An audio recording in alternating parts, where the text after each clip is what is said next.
Chapter 1026, Mysterious Woman. After leaving the city, the driver said to them, "There won't be any more stops until we reach Colossal Mammoth City now." "All right," Yuan said as he pulled out the Level 4 Array Symbols manual and started studying it. Siamei, who has been staring at him since they got on the carriage, suddenly asked, "What are you doing?" "I'm learning array symbols. I will need all of the concentration I can get before we're attacked by magical beasts, so if you don't mind, don't bother me until I am done." "You promised that you wouldn't be a bother, right?" "Eh? That's not fun. Let's talk a little before you focus on that book," Siamei said. "Hey! Stop bothering him or I will kick you out of here," Huang Shaoli interrupted with a slight frown on her face. The driver in the front snapped his head and looked at Huang Shaoli with wide eyes. "Oh my God! She just threatened her," he cried inwardly. Siamei turned to look at Huang Shaoli and smiled underneath her cloak. "You'll kick me out? How are you going to do that?" "A mere spirit grandmaster, I can crush you with a single pinky." Siamei showed Huang Shaoli her pinky and even wiggled it around in a provoking manner. Yuan suddenly sighed and looked away from his book to look at Siamei. "Did you come here just to pick a fight? If that's the case, let's get this over with." Although he wasn't confident in beating her, he had a chance if he could catch her off guard with the God of War's astral arts. "Relax, I don't want to fight you, at least not right now." Yuan narrowed his eyes at her words that implied that she wanted to fight him at a later date. "The Tournament of Strength. I will be participating in it as well. As much as I want to fight you now, I will wait until we both enter the stage," Siamei said. "You're also participating in the Tournament of Strength? I understand Yuan's reason for joining, but you as well? Aren't you a human?" Huang Shaoli was surprised to hear that a female human wanted to join the Tournament of Strength. "So what if I am human?" "There are no rules that prohibit humans from participating in the Tournament of Strength. In fact, many humans participate in every tournament. Though no human has ever won the tournament before." "A female body refiner, huh? How rare," Huang Chen mumbled. "Anyways, I just want to talk a little. I will stop bothering you afterward. Please?" Siamei said a moment later, even clasping her palms together in a pleading gesture. "Fine. What do you want to talk about?" Yuan agreed to her proposal. "How did you meet the giant emperor?" "That's a secret between us." Yuan made up an excuse since he didn't know. "Fair enough. Then why does the giant emperor want to fight you?" "I don't know. Go ask him. He's the one who challenged me." He shrugged. "I can't argue that." "Alright then, why did you come to the Giant's continent if not to participate in the Tournament of Strength?" Yuan pointed at the Huang family and said, "I am here as their bodyguard, and they're here to exchange their treasures." "Seriously?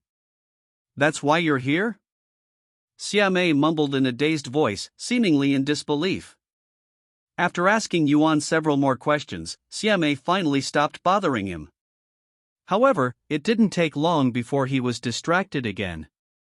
The moment he sensed a magical beast nearby, Yuan dropped the book in his hands and retrieved the Empyrean Overlord.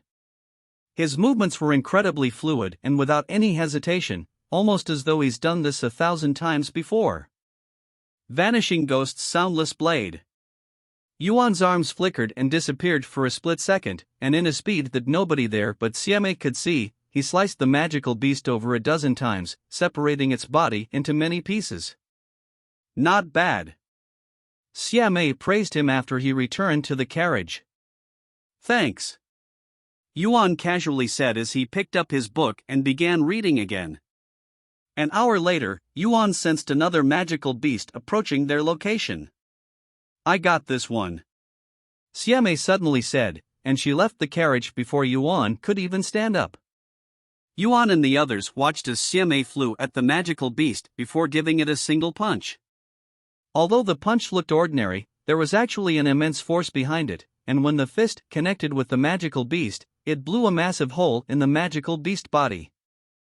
What? Huang Shaoli's eyes widened with shock after seeing how little effort CMA exerted to defeat the Spirit Emperor magical beast. After killing the magical beast with a single punch, CMA returned to the carriage. What do you think? Do you think you'll be able to survive my fist? By the way, that wasn't even half of my full power, CMA said. Although he couldn't see it, he was sure that there was a smug smile on her face right now just from her voice alone. Aren't you ashamed to be asking a mere Spirit Lord such a question when you're above Spirit Emperor? Yuan asked her. Can a mere Spirit Lord kill a Spirit Emperor magical beast with such ease? She responded with a question. I can tell that you're not using all of your power. I think I understand why the Giant Emperor took interest in you, but you're nowhere near the level to fight him, so I'm a little puzzled why he would challenge you. CMA suddenly looked around in a suspicious manner. A few moments later, she spoke, now that we're pretty far away from the city, it should be fine if I show my face. And without any warning, she removed the cloak that had been hiding her appearance this entire time. Chapter 1027, Colossal Tower. Yuan's eyes widened with surprise after CMA removed her cloak, but it was an unexpected one. Who? He raised his eyebrows after seeing CMA's appearance without recognizing her. CMA was an incredibly beautiful woman with blonde hair and green eyes. She had a slim hourglass figure, and her breasts were quite ample. Her facial features were sharp and symmetrical, and her face gave off the aura of a battle-hardened warrior who has survived many battlefields. Yuan thought that the trend of meeting people with similar faces that he already knew like Meishu in the first trial would continue in the second trial, but that did not seem to be the case. I can tell that you're charmed by my beauty, but I'm sorry, I will only seriously consider someone who is stronger than me to be my partner, CMA suddenly said. Yuan raised an eyebrow and said, No, I just don't understand why you decided to hide your identity. I thought you were someone I knew, but that doesn't seem to be the case. I have my own reasons for hiding my identity. Yuan casually shrugged and proceeded to ignore CMA, returning to his study. Nobody here recognizes me? Seriously? CMA muttered in a dumbfounded voice when even the Huang family began ignoring her. I recognize you, the driver said in a low and somewhat nervous voice. However, CMA didn't even look at him, almost as though she didn't even acknowledge his existence. Several days later, the carriage came to a stop when they finally arrived at their destination, Colossal Mammoth City. CMA, who was back to hiding her appearance, said to them, The last few days were fun. Thank you for letting me tag along. I would love to continue tagging along, but I have to prepare for the Tournament of Strength, so we will have to go our separate ways here. While I still don't know who you are or your purpose for following us, I am glad that you did, as we have managed to arrive at our destination in one piece. It would have been really dangerous for us if I had to deal with all of the magical beasts by myself, Yuan said to her. I'm sure you would have managed it even if you had to do it by yourself. Anyways, I will see you later, Yuan. Don't disappoint me at the tournament. I really look forward to exchanging fists with you. CMA disappeared into the city shortly after, followed by Yuan and the Huang family. We have a little over a week until the tournament. I am going to use this time to exchange my treasures, Huang Chen announced to everyone there. Once they rented a hotel, Yuan followed Huang Chen and Huang Shaoli to exchange their treasures while Dong Zhou and Qin Kai stayed back to protect Mistress Huang and her son. Since this was their first time coming to the Colossal Mammoth City, Huang Chen had to spend some time gathering information about the best places to exchange treasures. Then you are most likely looking for the Colossal Tower. It's the hottest location in this city when it comes to treasures. Most visitors go there to exchange their treasures as well. Thank you for the information. Here's a token of my gratitude. Huang Chen handed some gold to the person that provided him with the information. Meanwhile, Yuan looked around with a pondering face. The giants in this place are noticeably larger than the ones in the last two cities. Yuan mumbled. Of course. This is the capital of the Giants continent, not to mention the upcoming tournament.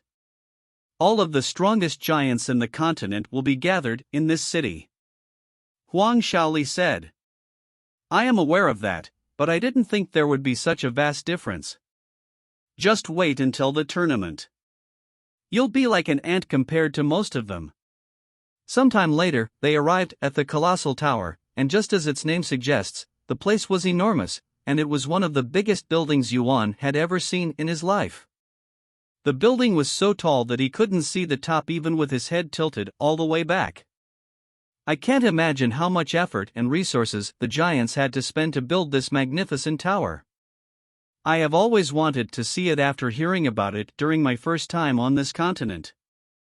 Huang Qin sharply sucked in a bunch of cold air before mumbling in a dazed voice. They entered the building some time later. Make sure you don't wander and you keep your focus. It's actually very common for humans to die here, and most of them are accidents caused by giants and humans when we fail to pay attention to our surroundings. We're like ants in this place, after all. Huang Qin warned them. Huang Shaoli swallowed nervously and immediately stuck to Yuan. Do you mind if we hold hands? She asked him, acting like a child who did not want to be separated from her parents by accident in a large shopping mall. Sure. Yuan nodded and held onto her soft hands. Their group began wandering the tower, approaching every store that caught Huang Qin's attention. Yuan didn't do much besides pay attention to their surroundings to make sure they don't get stepped on by accident. As for Huang Shaoli, she was focused on the sensation around her hands, feeling like she was on a date with Yuan. Over the next couple of hours, they would go through dozens of stores and even some personal vendors. At the end of the day, Huang Qin managed to exchange almost a dozen treasures. This place is truly heaven sent. The quality of treasures in this place is incomparably superior than the ones found in Southern Stronghold. Extending the business trip was definitely worth it. Hell, I might even do this every time I come to the Giants continent now. Huang Qin had a wide smile on his face as they exited the tower. Chapter 1028, Colossal Tower, 2. Over the next few days, Yuan and the Huang family would return to the Colossal Tower early in the morning to exchange treasures until it was late at night. As the days got closer to the day of the Tournament of Strength, there were noticeable more giants that were above 15 meters walking around the city. At this rate, I will be done with my business by tonight. Huang Qin said to Yuan as they left one of the stores in the Colossal Tower. Yuan, you know you can exchange treasures with the giants if you want. It would be a shame to leave this place without a souvenir, too. Huang Shaoli said to him. It's really fine. I don't have any treasures to exchange, anyways. He shook his head. He obviously had plenty of treasures for trade, but since this was only a trial and nothing was real, he wouldn't actually gain anything from exchanging treasures, and such actions would only cause him to lose a treasure without anything in return. At the end of the day, Yuan and the Huang family made their way towards the exit of the Colossal Tower after Huang Qin exchanged the last treasure he had. Now that I am done with my business, there's only the Tournament of Strength left before we head back home. Huang Qin said. And he continued, Thank you, Yuan, for all of your effort. Really, I cannot thank you enough for everything you have done for my family. I am just doing my job. No, you've done more than that. I will compensate you properly once we get back to the hotel. I have the best reward for you. Once they exited the Colossal Tower, Yuan's group came to a sudden halt when a group of giants wearing armor blocked their way. What's happening? Huang Shaoli looked around with an uneasy face. However, before Huang Qin could even say anything, a familiar voice resounded, That's them. They're the ones that are conspiring against the giant emperor. Yuan turned to look at the voice to see a human woman pointing at them with a terrified look on her face. It was Zhou Nuiying, the bandit who became the Huang family's bodyguard to steal their treasures. She followed us all the way here? How did I not notice her? Yuan wondered inwardly. I will need all of you to come with me. We will kill you if you resist. One of the giants there said to them in a cold voice. Wait. This is a huge misunderstanding. That woman is lying. She's actually a bandit that we failed to kill when she tried to steal from my family. She's part of an infamous group of bandits called the Gold and Money Bandits. We only came here to exchange treasures. Huang Chen exclaimed with a pale face. Humph. I don't care about your situation. We take all accusations that could bring harm to His Majesty very seriously. We will determine whether you are telling the truth or not once we interrogate you. Resist and we will kill you on the spot. The giants pointed their massive weapons at Yuan's group. Yuan narrowed his eyes at Zhou Nuiying, who had a subtle smug on her face. How troublesome. These giants probably don't care about who is right or wrong. Their resolute and emotionless eyes tell me that they've already come to a conclusion to kill all of us no matter if we are innocent or not, to remove all risks. After all, we humans are nothing in their eyes. Yuan closed his eyes and took a deep breath before shouting out loud, Giant Emperor Kulis. I know you can hear me. Get your ass out here, or I will never fight you ever again, much less participate in your stupid tournament. The place turned dead silent as everyone there stared at Yuan with wide eyes filled with shock, all of them seemingly in disbelief. When the giants snapped out of their daze and realized that Yuan had just cursed their emperor, their faces immediately turned as red as a hot iron that had just left the fire. Huang Shaoli and her father fell to their butts from shock, and they both stared at Yuan with disbelief. This fucking idiot.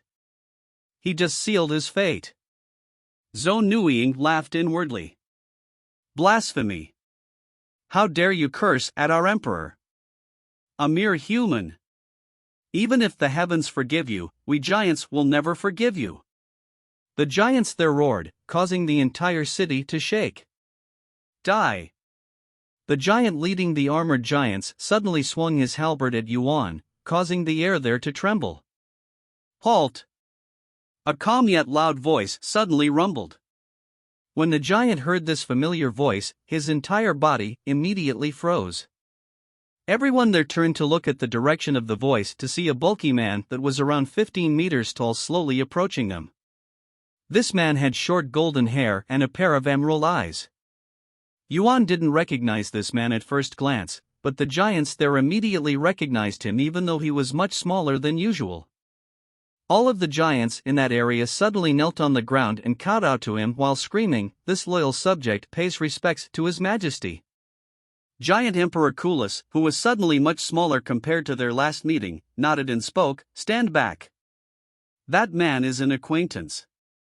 Yes.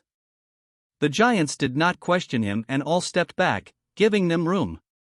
Although your cultivation has weakened, your audacity remains unchanged. I was worried that you might have turned into a coward when you lost your cultivation.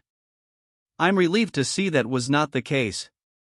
Giant Emperor Kulis said, seemingly not offended even though Yuan had cursed him out before so many giants.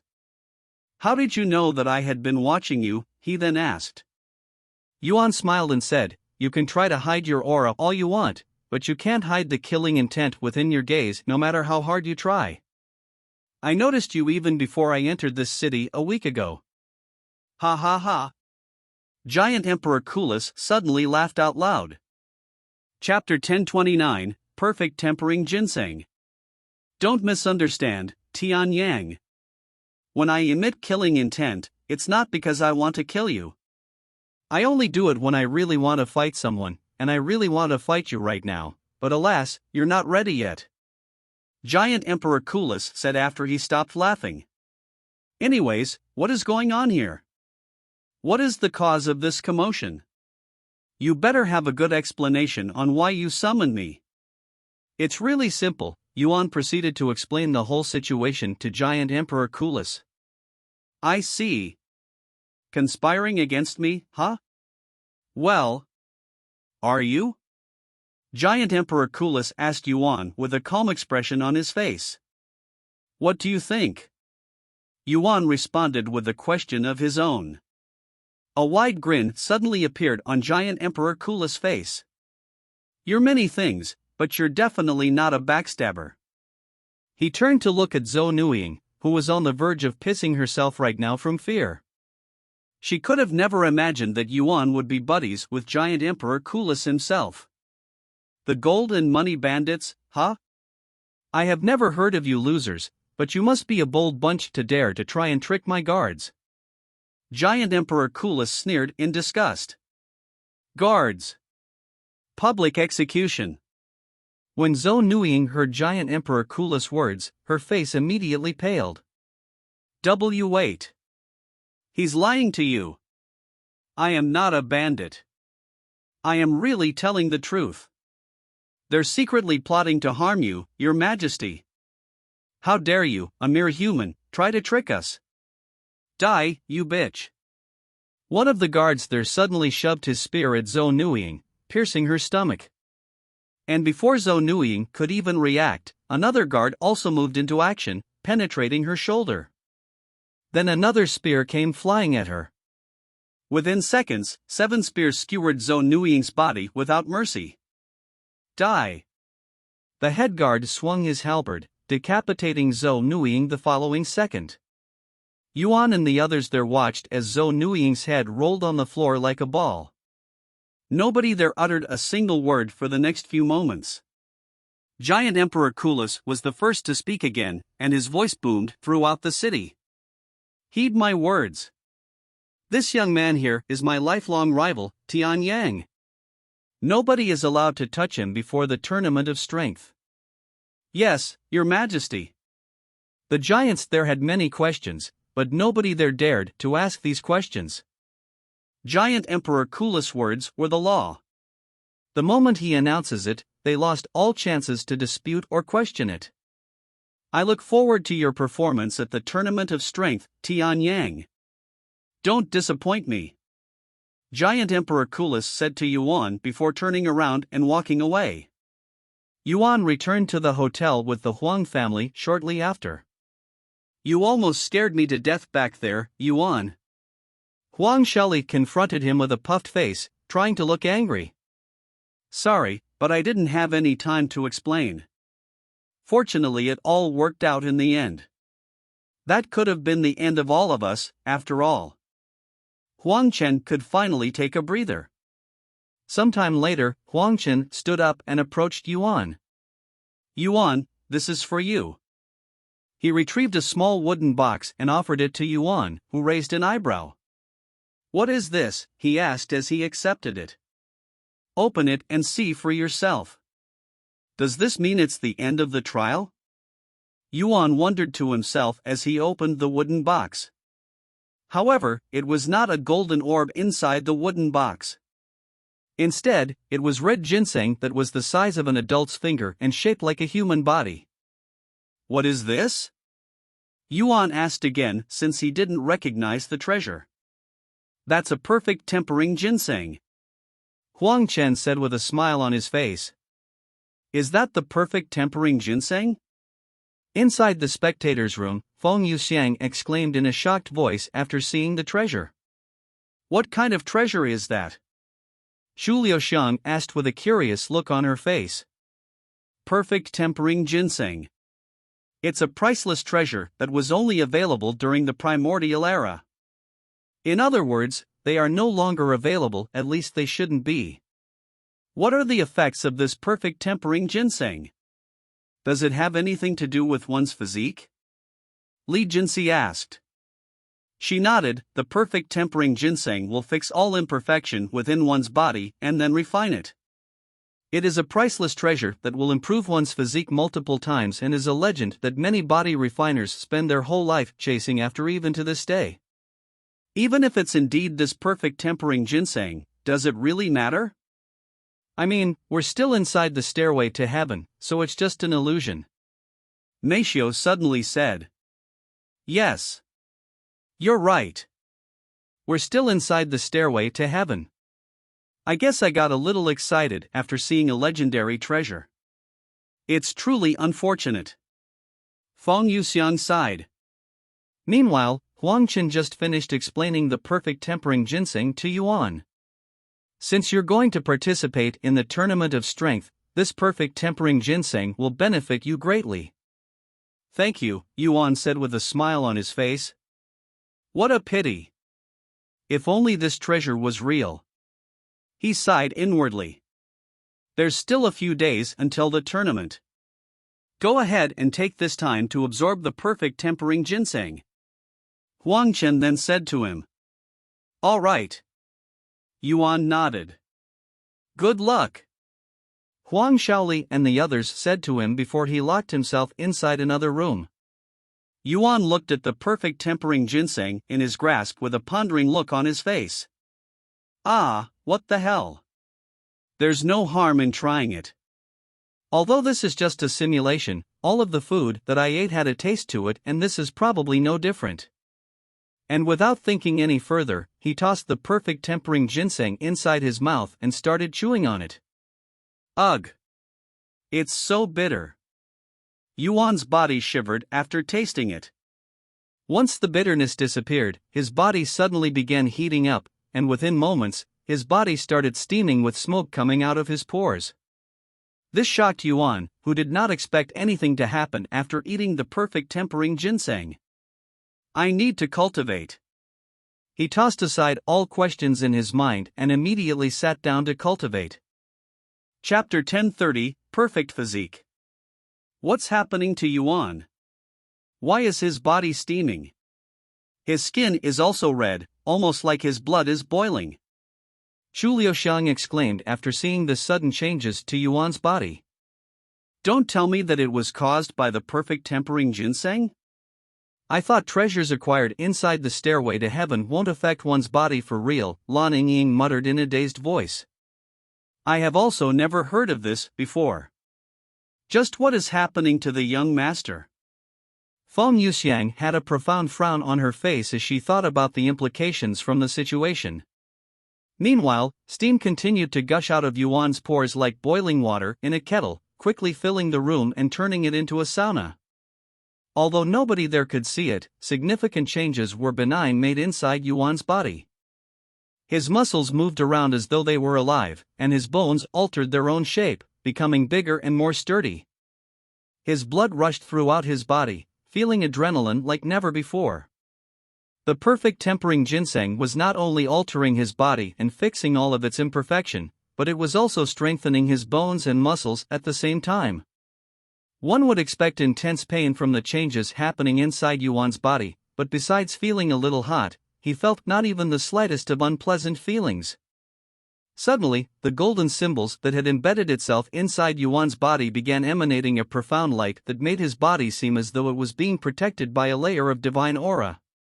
His spiritual veins in Dantian suddenly began expanding in size, becoming wider and allowing his spiritual energy to circulate throughout his body multiple times faster. And while Feng Yuxiang and the other spectators couldn't see it through the reflection, Yuan's cultivation was actually starting to decrease.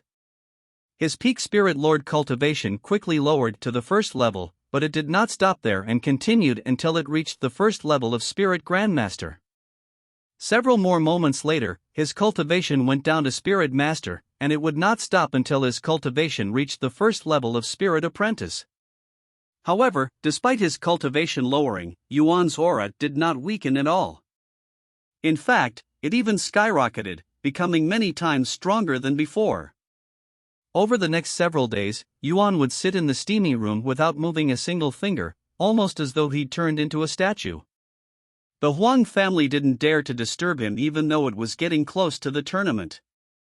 The tournament is in 2 days, yet he's still holed up in his room. Hopefully he doesn't miss the tournament, Huang Shaoli sighed. The perfect tempering ginseng is a miracle treasure that can turn even a trash cultivator into a dragon amongst dragons. I cannot even begin to imagine its effect on someone who was already a dragon to begin with.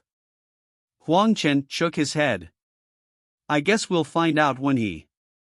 Huang Shaoli stopped speaking when an unfathomable pressure suddenly enveloped the entire building.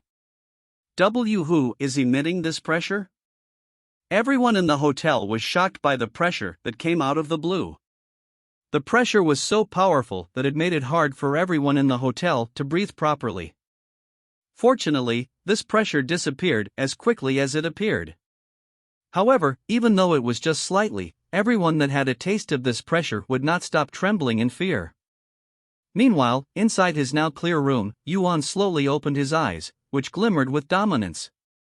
Your body has undergone a significant transformation, achieving perfection. You have gained the title Perfect Physique. Description: having a perfect physique, your body will progress faster through body temperament, acquiring unimaginable strength. He took a deep breath and stood up. I've gotten taller. My body feels as light as a feather, and my body is constantly absorbing spiritual energy even without needing me to do anything, almost as though I am cultivating just by breathing. Yuan looked at his own hands. My cultivation had somehow weakened to Spirit Apprentice, yet I feel even stronger than when I was a peak Spirit Lord. Is this also because of the perfect tempering ginseng? But Huang Chen didn't mention anything about this. As he tried to comprehend the situation, his cultivation actually increased, reaching the second-level Spirit Apprentice. However, he did not get any notifications from the system, nor did his stats increase. Despite that, he could somehow still feel his body getting a little stronger. Forget it, there's no point thinking about it now. I'll ask Tianer once I finish this trial. Yuan left the room shortly after.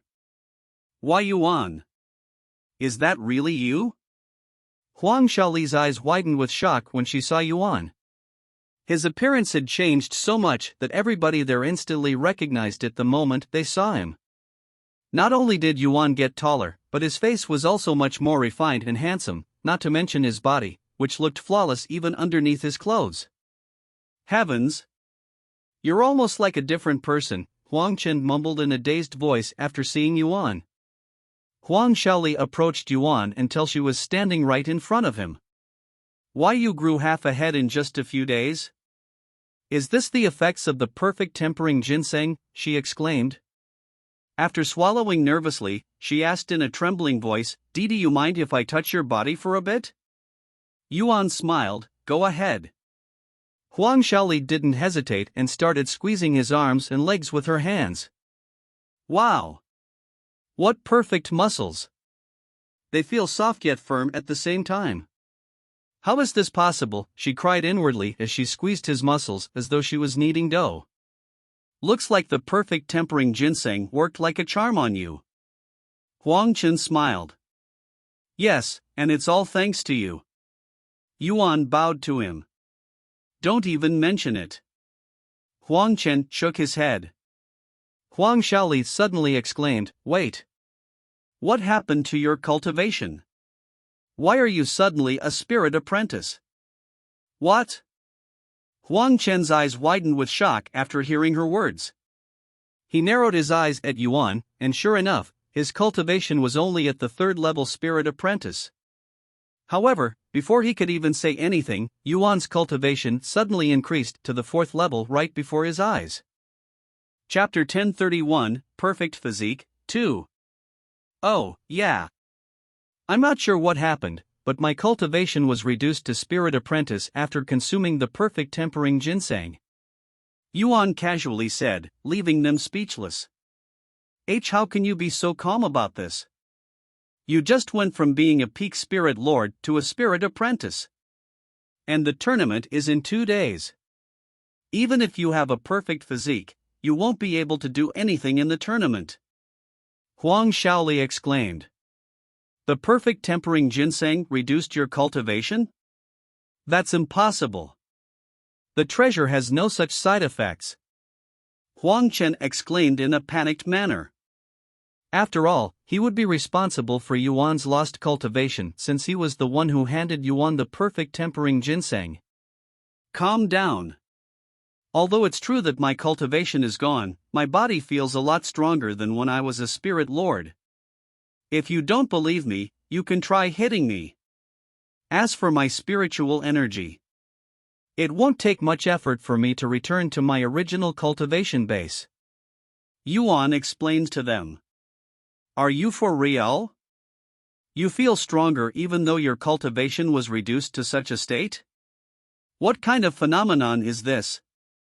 Huang Xiaoli mumbled in a dazed voice.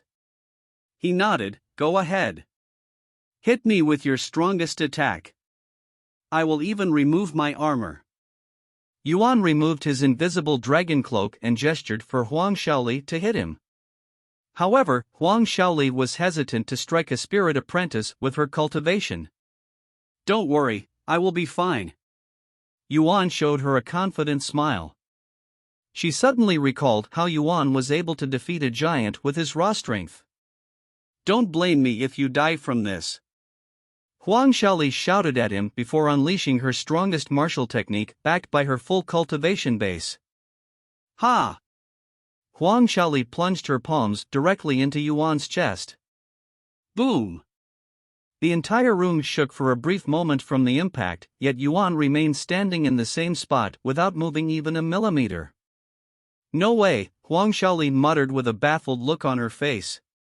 See? I told you. I barely even felt your attack just now.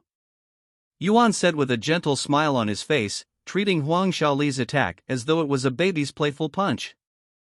Does this mean you'll still participate in the tournament of strength? Huang Chen asked. Of course. He nodded. Very well. Then you must restore your cultivation as soon as possible. If you need any help, we have plenty of treasures. Yuan raised his hand and gestured for Huang Chen to stop. You have already done enough by giving me the perfect tempering ginseng. The tournament is in 2 days, right? Then I have plenty of time. If you say so. Huang Chen nodded. Yuan returned to his room shortly after to cultivate. My cultivation speed is at least 4 to 5 times faster than before.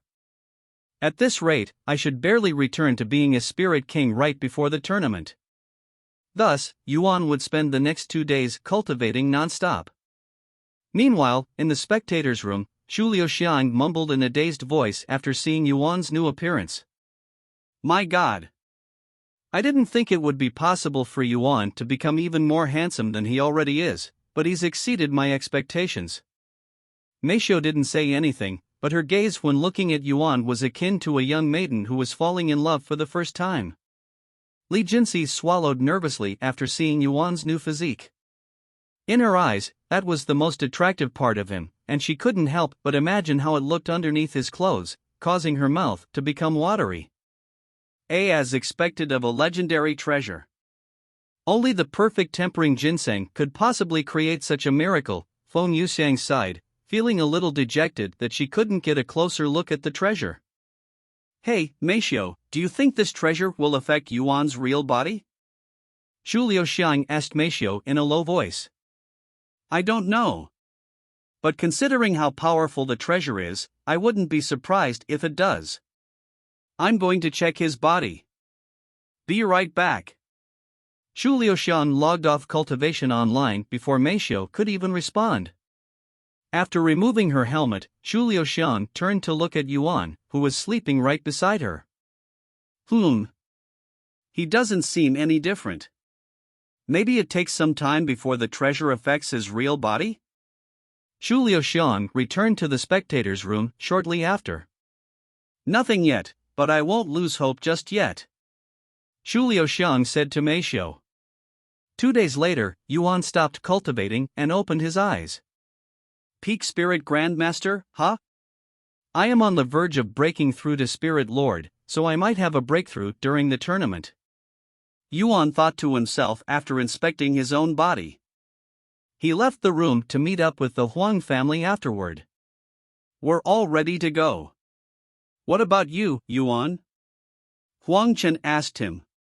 I am ready as well. He nodded. Good heavens, you've managed to increase your cultivation from Spirit Apprentice to Peak Spirit Grandmaster in just 2 days?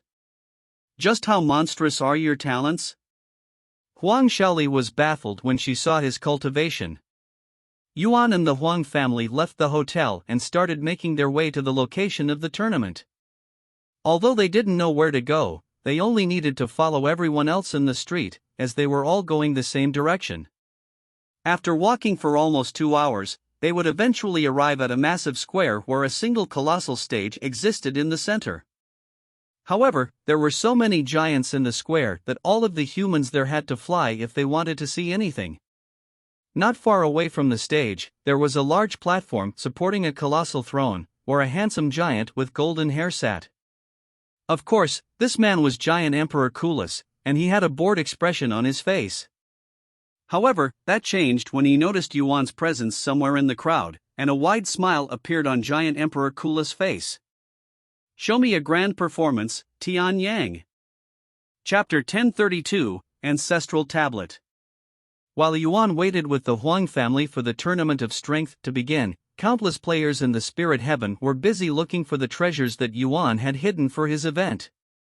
Even though it has been over 2 weeks since Meisho revealed the location of the treasures to the world on behalf of Yuan, only half of the treasures had been found, so the treasure hunt was still in progress.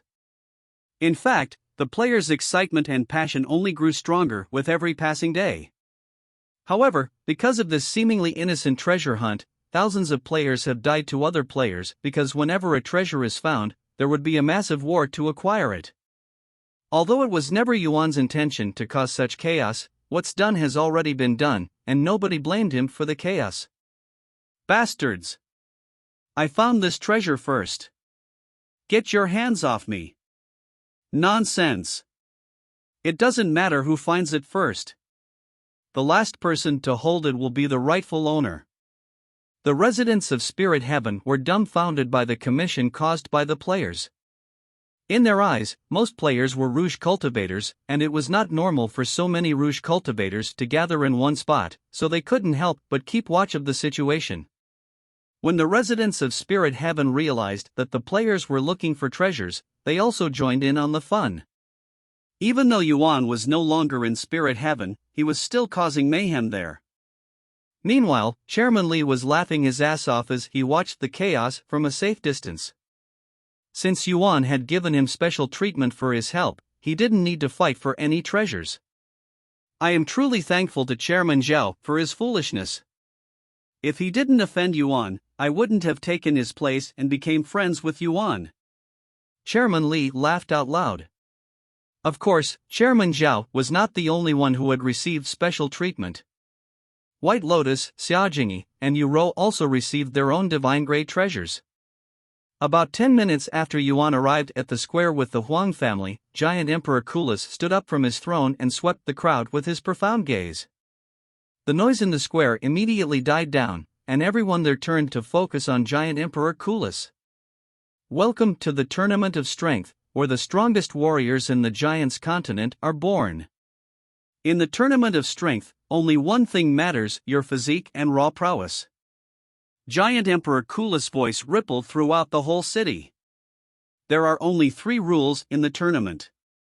1. You are not allowed to step on the stage with any treasures on your body. We have uniforms prepared for all participants. Besides this uniform and your own body, you will bring nothing else onto the stage. For the second rule, you are not allowed to use any martial techniques during the match. The only technique you are allowed to use are body enhancement techniques. In other words, anything that doesn't directly affect your body is strictly forbidden. Last but not least, you are not allowed to consume any kind of medicine or pills during the match.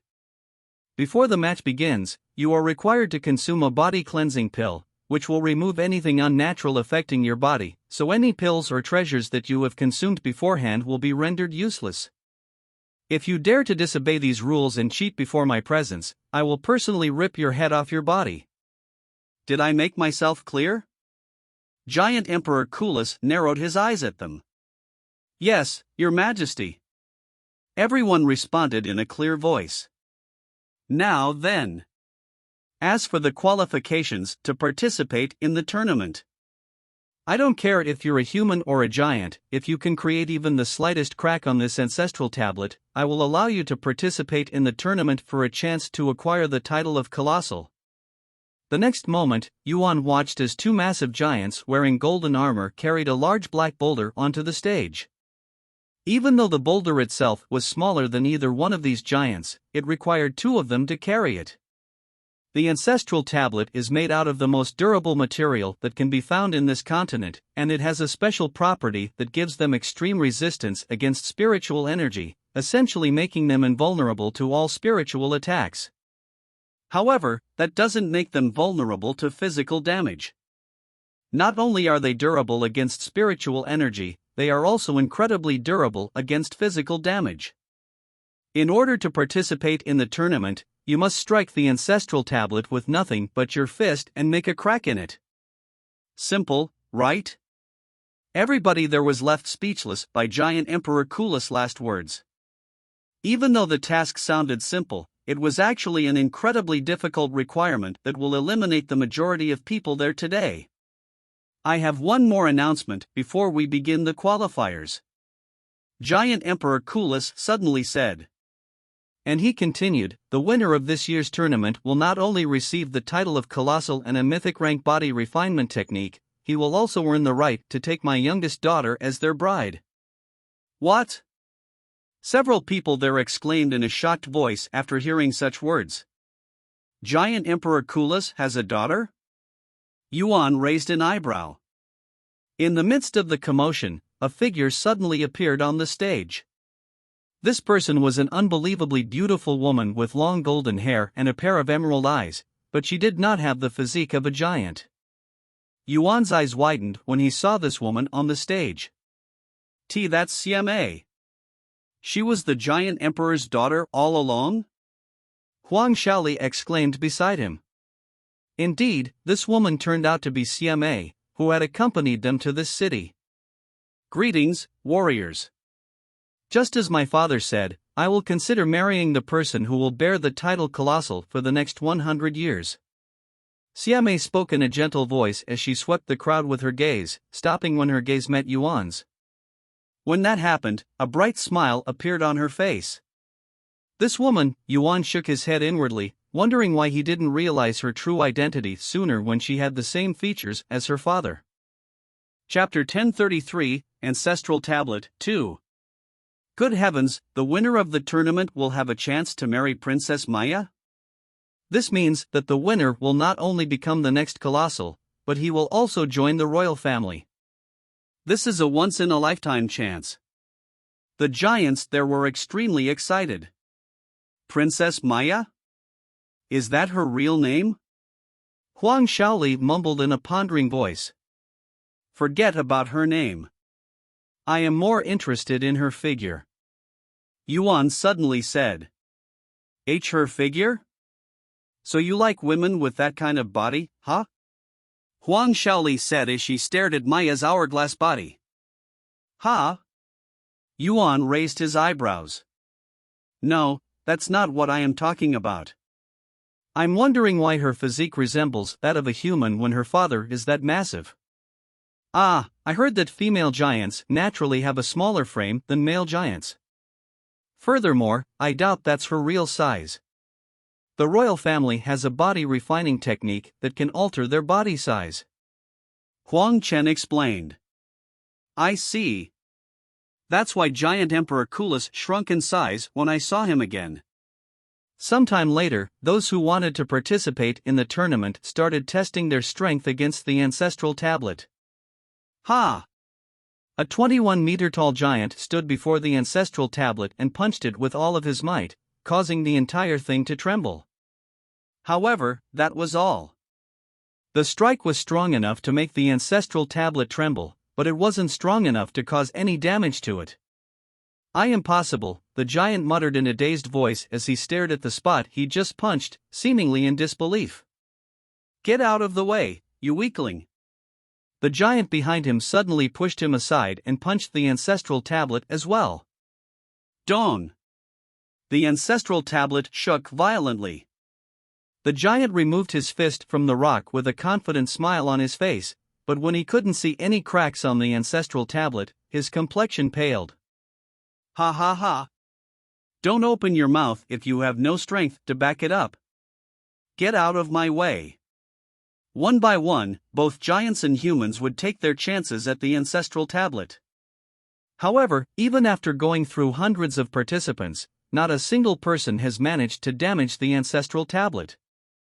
An hour later, someone finally managed to damage the ancestral tablet, and it was a female giant. She really did it. She cracked the ancestral tablet. The judge overseeing it announced after seeing the small crack on the rock. Shortly after the female giant cracked the ancestral tablet, the damage actually restored itself until it looked brand new. What interesting material, Yuan thought to himself, and he imagined making an armor out of it. Sometime later, after thousands of people had gone on the stage, Yuan finally decided it was his turn to approach the stage. However, the moment he stepped on the stage, Giant Emperor Kulis' voice resounded, "You don't need to qualify for the tournament, Tian Yang. You'll participate in the tournament regardless of your result." Yuan turned to look at Giant Emperor Kulis with raised eyebrows. Is he the rumored rival of His Majesty? I heard about him. Me too. I wonder how strong he is. The people there mumbled to each other. Even if you say that, I want to test my strength. Yuan suddenly said. Giant Emperor Kulis narrowed his eyes and pondered for a moment before silently nodding his head. Yuan approached the ancestral tablet the next moment and prepared to strike it. After taking a deep breath, Yuan punched the ancestral tablet with all of his strength. Boom! The entire arena shook when Yuan's fist landed on the ancestral tablet. It was clear to everyone there that Yuan's strike was the strongest thus far.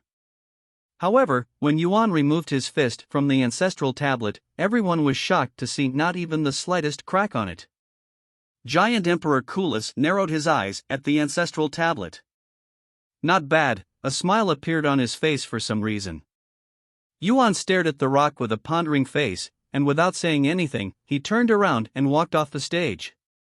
Looks like we have overestimated that human. He couldn't even do anything to the ancestral tablet. He doesn't qualify to participate in the tournament, but since His Majesty gave him special treatment, he'll still be able to enter. How unfair. The giants there complained amongst themselves in a low voice, especially those that had failed to pass the qualifications. They despised Yuan for being allowed to participate in the tournament even though he clearly didn't qualify. However, nobody there dared to complain out loud. Sometime later, after several more people struck the ancestral tablet, the 13th person to go after Yuan's turn shocked everybody there with his results. He shattered the ancestral tablet. How is that possible? Holy heavens! I have never seen anything like this before. Who is that man? His prowess must be near His Majesty's level if he could destroy the ancestral tablet. The spectators were in shock. It was not just the spectators. Even the person who destroyed the ancestral tablet appeared to be quite shocked by the results. Unbeknownst to these people, Yuan's strike had destroyed the core of the ancestral tablet during his turn, severely weakening the ancestral tablet, hence why this random person was able to shatter the rock even though his strike wasn't anything out of the ordinary. Of course, Giant Emperor Kulis was aware of this, but he didn't say anything. What should we do now, Your Majesty? The ancestral tablet is broken and it'll take some time to prepare a new one. The judge asked him. There's no need. 40 people have passed the qualifications, that is more than enough. We will end the qualification here and begin the tournament. Yes. Once the stage was clean again, Giant Emperor Kulis called all 40 participants onto the stage. The majority of the participants were unsurprisingly giants. As for humans, there were only 4 of them that had qualified, including Yuan. Chapter 1034 Number 3. All 40 participants stood on the stage after Giant Emperor Kulis announced the end of the qualifiers when the ancestral tablet was destroyed. The 40 of you will now fight against each other until only one of you remains undefeated. We will decide the matches through a lottery system. Giant Emperor Kulis snapped his fingers, summoning someone onto the stage. This person was holding onto a metal tray that had 40 storage pouches on it. Every storage pouch will have a number inside, from number 1 to 20. Those that have picked the same number will be fighting against each other. Simple, right? Go ahead and choose your pouches. Yuan and the other participants went to grab their storage pouch. Once everyone had one in their grasp, they opened it to retrieve a piece of paper with a number on it. Number 3, Yuan read the number on his paper in his head. If your number is not 1, get off the stage. The judge on the stage said to them a moment later. Everyone there but the 2 male giants with the number 1 left the stage. The judge handed each of them a body cleansing pill to swallow and a pair of white uniforms to change into. Once the pill took effect and they changed clothes, Giant Emperor Coolus signaled the beginning of the fight. Boom! The 2 giants on the stage immediately began striking each other with their bare fist, each of their strikes causing the stage to tremble and creating ripples in the air. Yuan swallowed nervously after seeing the fierceness of these giants. Compared to Sorgi, these two were on another level, perhaps several levels higher even. Hey! Yuan! Are you sure you'll be fine? Each of their strikes feels strong enough to shatter a real mountain. Huang Shaoli tapped his shoulders and asked him in a nervous voice. Let's hope so, Yuan said with a bittersweet smile on his face. Despite having a perfect physique, he wasn't completely confident in winning the tournament, as he had underestimated the difficulty of it. Over the next 2 hours, the giants on the stage would repeatedly strike each other without stopping for more than a few seconds, almost as if they had unlimited stamina and their bodies were indestructible. Their bodies began turning red after 3 hours, and in the 4th hour, the spectators could finally see blood being shed. Yuan and the Huang family expected the fight to end soon in their condition, but to their absolute shock, these 2 giants continued to abuse their bodies for another 3 hours. The whole fight had lasted 7 hours, and by the end of the fight, not a single bone in their body was left unharmed, with most of them shattered into many pieces. How in heaven's name will they continue to fight the next match in such a condition? Huang Shaoli mumbled to herself after seeing their broken bodies. It was a miracle that neither of them had died, but they were definitely on the verge of death. Winner Warrior Kozus, the judge announced. After the fight ended, the judge handed both of the participants a pill that Yuan had never seen before. During the next few minutes after they swallowed the pill, their bodies could be seen recovering at a rapid rate, and by the end, their bodies looked completely fine, almost as if the match had never occurred. While the giants healed their injuries, some of the servants went on the stage to clean the blood until it was essentially new. Once the first 2 participants left the stage, the next 2 entered the stage. This time, it was a giant against a human, a female human at that. However, nobody there dared to ridicule the female human, as she had qualified to stand on the stage by cracking the ancestral tablet, something the majority of the people there had failed to achieve. The 2 of them changed into a white uniform and consumed a body cleansing pill a few minutes later. After bowing to each other, they started punching each other. The giant was over 20 meters tall while the female human was only around 1.65 meters. It was like watching an ant fighting an elephant. However, despite the difference in their sizes, the female human did not immediately lose to the giant and even gave up a good fight. Although the fight lasted only half as long as the previous match, it was still very shocking to the spectators, as the female human had actually managed to defeat the giant. Winner Warrior Mu Shuriying. She actually won, Huang Shaolin muttered in a dazed voice as she stared at the tall beauty standing on the stage, her body soaked in sweat and blood. While the participants for the second match recovered their injuries, Yuan prepared to enter the stage. You're next, right? Huang Shaoli asked him. Yes, I am. He nodded. Then take this. It'll help you. Huang Shaoli suddenly retrieved a wooden box from her spatial ring and handed it to him. Ha! You know I cannot use any treasures before the match. Yuan raised his eyebrows. Just take it. She urged him. Yuan accepted the box and opened it. His eyes widened when he saw what was resting inside the box. Good luck, Yuan. Huang Shaoli said to him with a smile on her face. Yes. Thank you. Yuan smiled back at her before absorbing the golden orb of light inside the box. After absorbing the orb of light, Yuan could feel his muscles becoming even sturdier. Plus 500,000 physical strength. Plus 500,000 physical defense. The next participants may enter the stage. The judge's voice resounded a moment later. I'll be right back.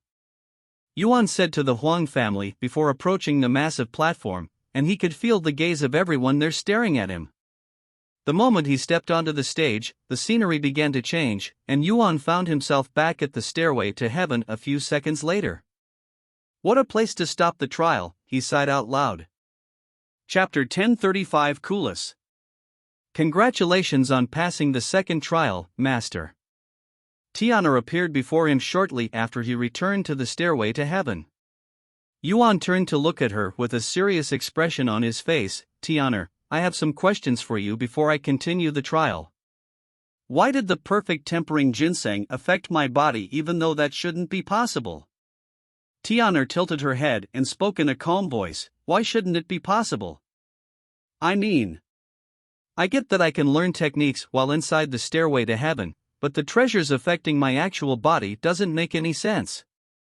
Everything should be a simulation, so it shouldn't be possible to actually affect my body.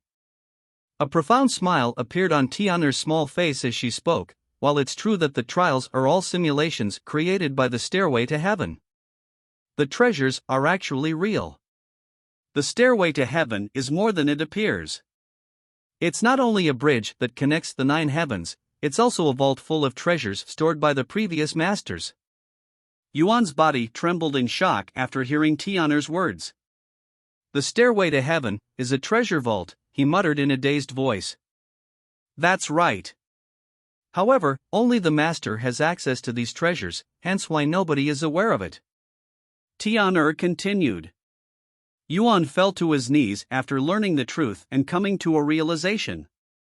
I could have acquired so many priceless treasures at the Colossal Tower, but I wasted such a chance because I assumed the treasures were fake.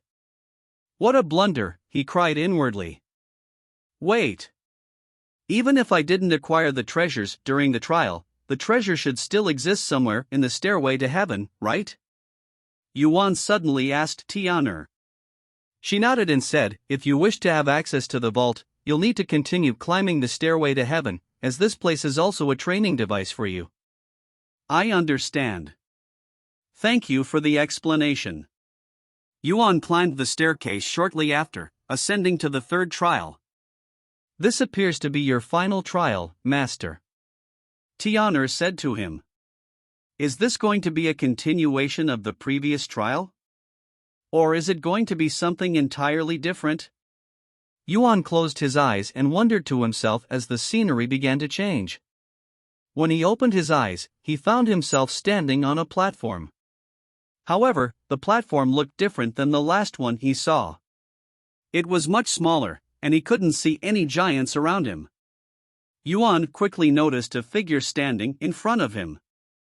This person was a young man with long blonde hair that shone like gold under the sunlight, and he was a head shorter than Yuan, but he emanated an aura that was far superior. Yuan ignored this person for now to look at his surroundings, and he was immediately surprised by the scenery, as he appeared to be surrounded by clouds. Where am I?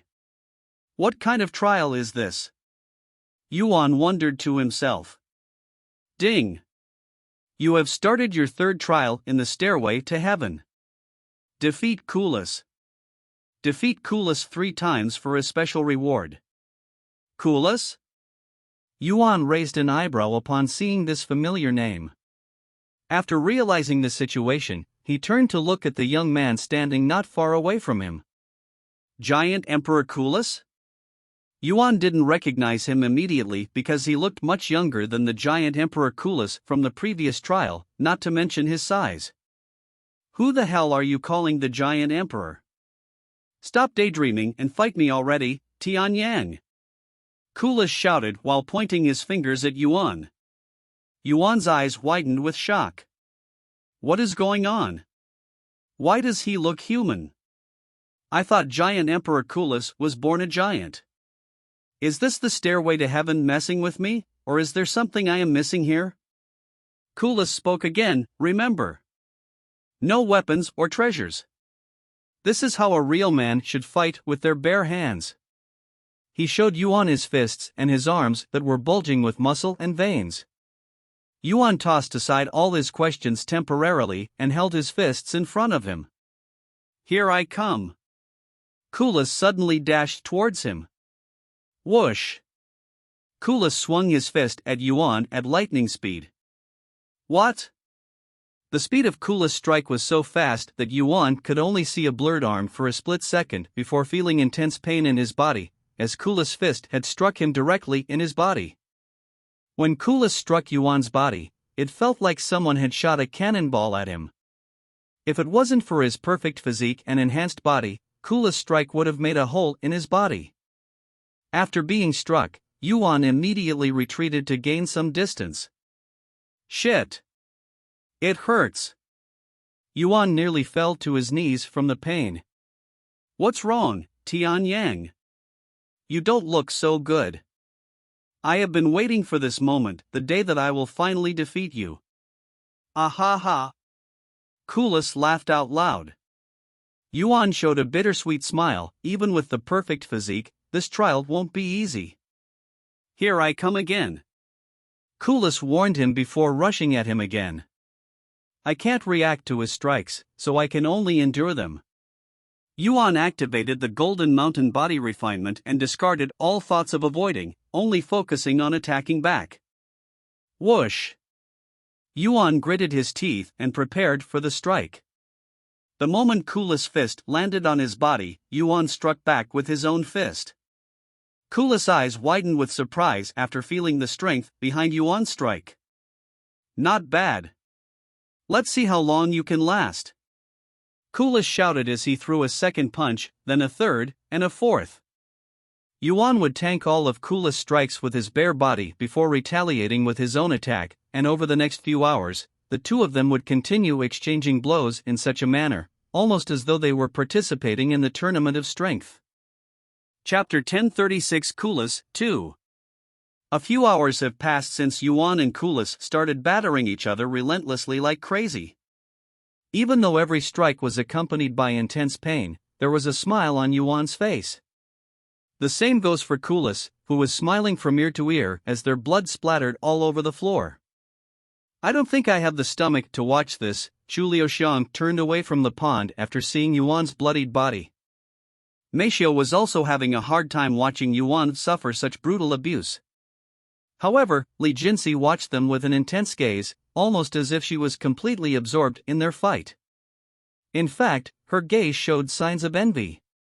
Despite the bloody scene, the young master seems to be enjoying it. In fact, he's even tempering his body with his opponent's attacks.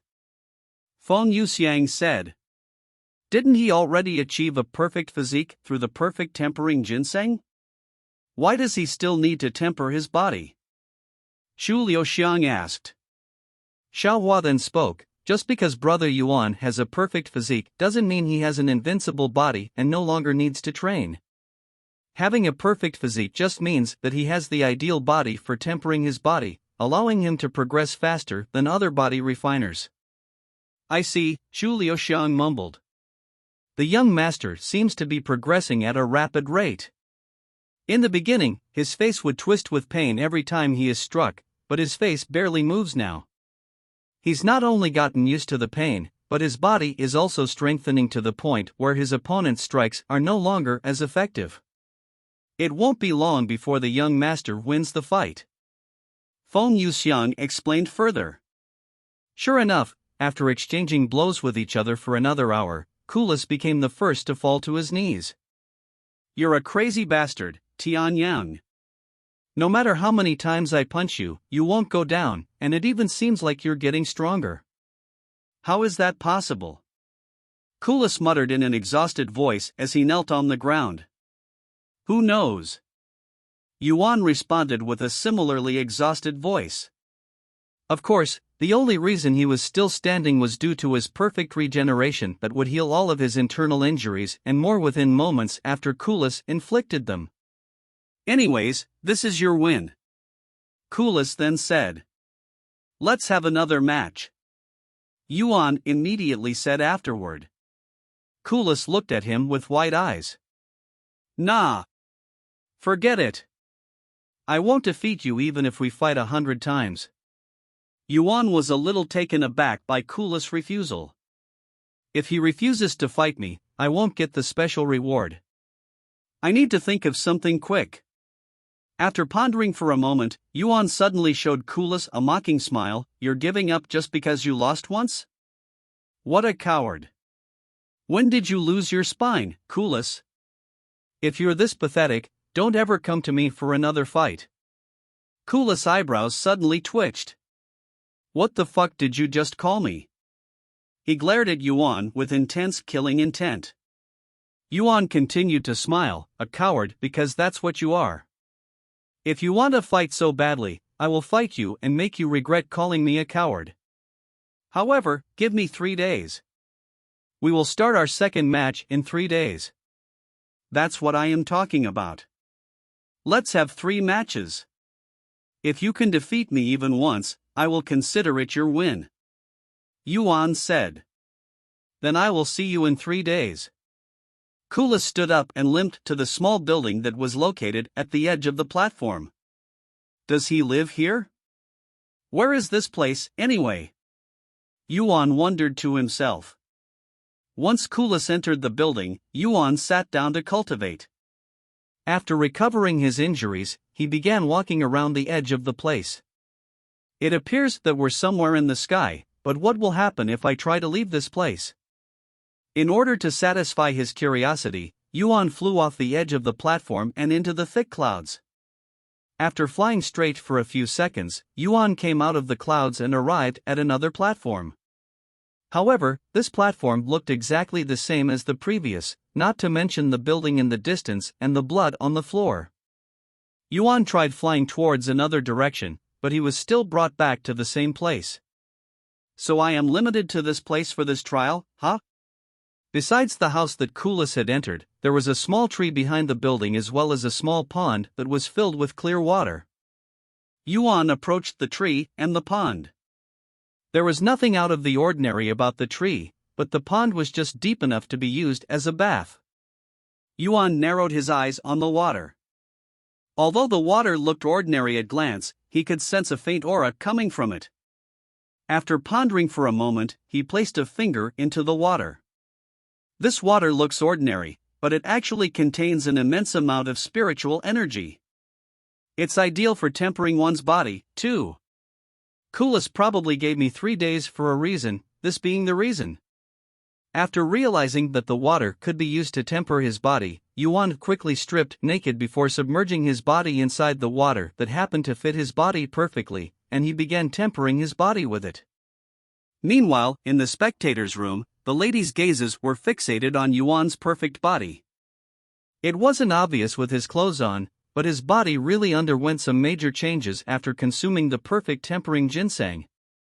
Shu Liuxiang could feel her mouth producing more saliva than usual after seeing Yuan's new body. In fact, everyone there except Xiaohua was ogling at Yuan's body at this moment, especially Li Jinsi, who appeared the most dazed out of everyone there. When Xiaohua noticed their odd expressions, she raised an eyebrow and asked in an innocent voice, "What's wrong with all of you? Is there something wrong with Brother Yuan?" Chapter 1037 Kulis, 3. No. There's nothing wrong, the ladies in the room responded to Xiaohua's question with a somewhat rosy face. 3 days later, Yuan opened his eyes when Kulis came out of the building. What are you doing? Get out of there and fight me. I'm ready for our rematch. Kulis said to him. All right. Give me a moment. Yuan jumped out of the small pond and got dressed before going to stand in front of Kulis. Ready? Kulis asked with a confident smile on his face. His aura has improved tremendously in just 3 days. I reckon that he's at least 30% stronger than before, Yuan thought to himself after seeing Kulis' aura that made it seem as though the space around him was distorting. However, it was not just Kulis who had improved over the past 3 days. Yuan's physique also experienced significant improvements after tempering himself in the clear water. Then let's go. Kulis suddenly stepped forward and punched his fist at Yuan. Yuan immediately activated Golden Mountain Body Refinement and stood still, letting Kulis hit him directly in his chest.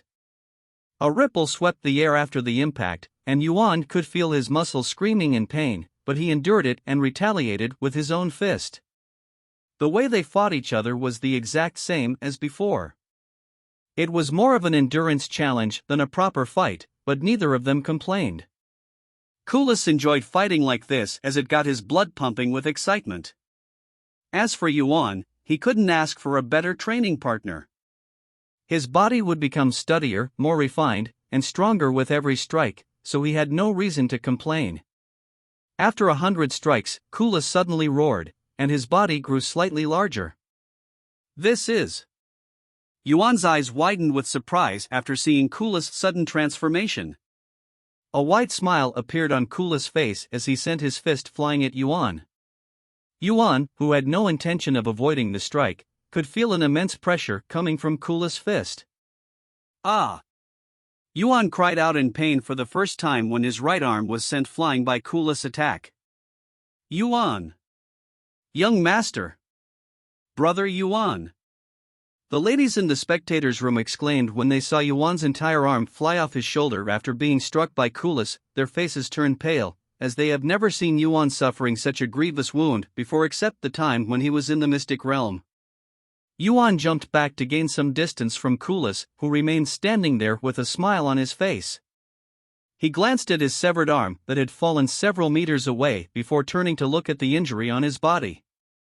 What a powerful punch! Yuan swallowed nervously as he blocked his injury with his spiritual energy, preventing any more blood loss. Kulis suddenly started laughing, ha ha ha. How do you like my... However, before he could even finish his sentence, Yuan's perfect regeneration kicked in, growing him a new arm within seconds. Kulis stared at Yuan with his eyes as wide as saucers. What the fuck did you just do? How did you just... Are you even human? Kulis exclaimed in a shocked voice while pointing at Yuan. Of course I am human. What about you? Is that the great mammoth body refinement that I have heard about? Yuan said with a smile on his face. So you already knew about this technique. That's right. I am currently using the great mammoth body refinement. It not only allows me to alter my body size, it even boosts my strength by a tremendous amount. As long as I am in this state, you won't be able to take a hit from me. I won this match, Tianyang. Keep dreaming. The match isn't decided just yet.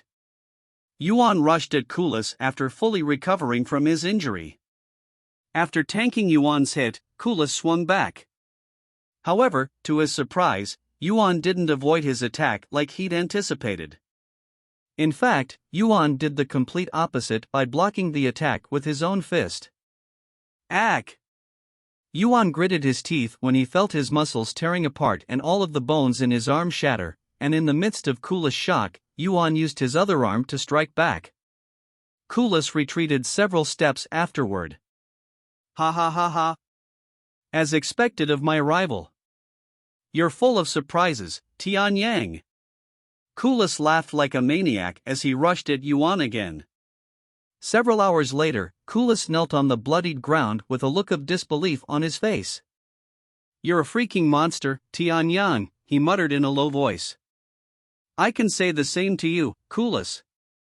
Yuan said with a smile on his face, but his entire body was soaked in blood, looking as if he'd just taken a dip in a bath of blood. It's not over yet, Tianyang. One more match. I have a feeling that I will be able to defeat you in the next match. Kulis glared at him with a confident gaze. Sure. Yuan nodded. 7 days. I will see you in 7 days. Kulis slowly stood back up before limping towards the building.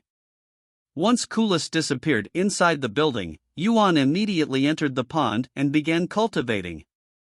5 days later, Yuan opened his eyes and turned to look at the building with a frown on his face. Even though Kulis was still inside the house, his aura had grown to the point where it was leaking out of the building. This isn't good. At this rate, he'll definitely defeat me during our third match. Yuan sighed inwardly.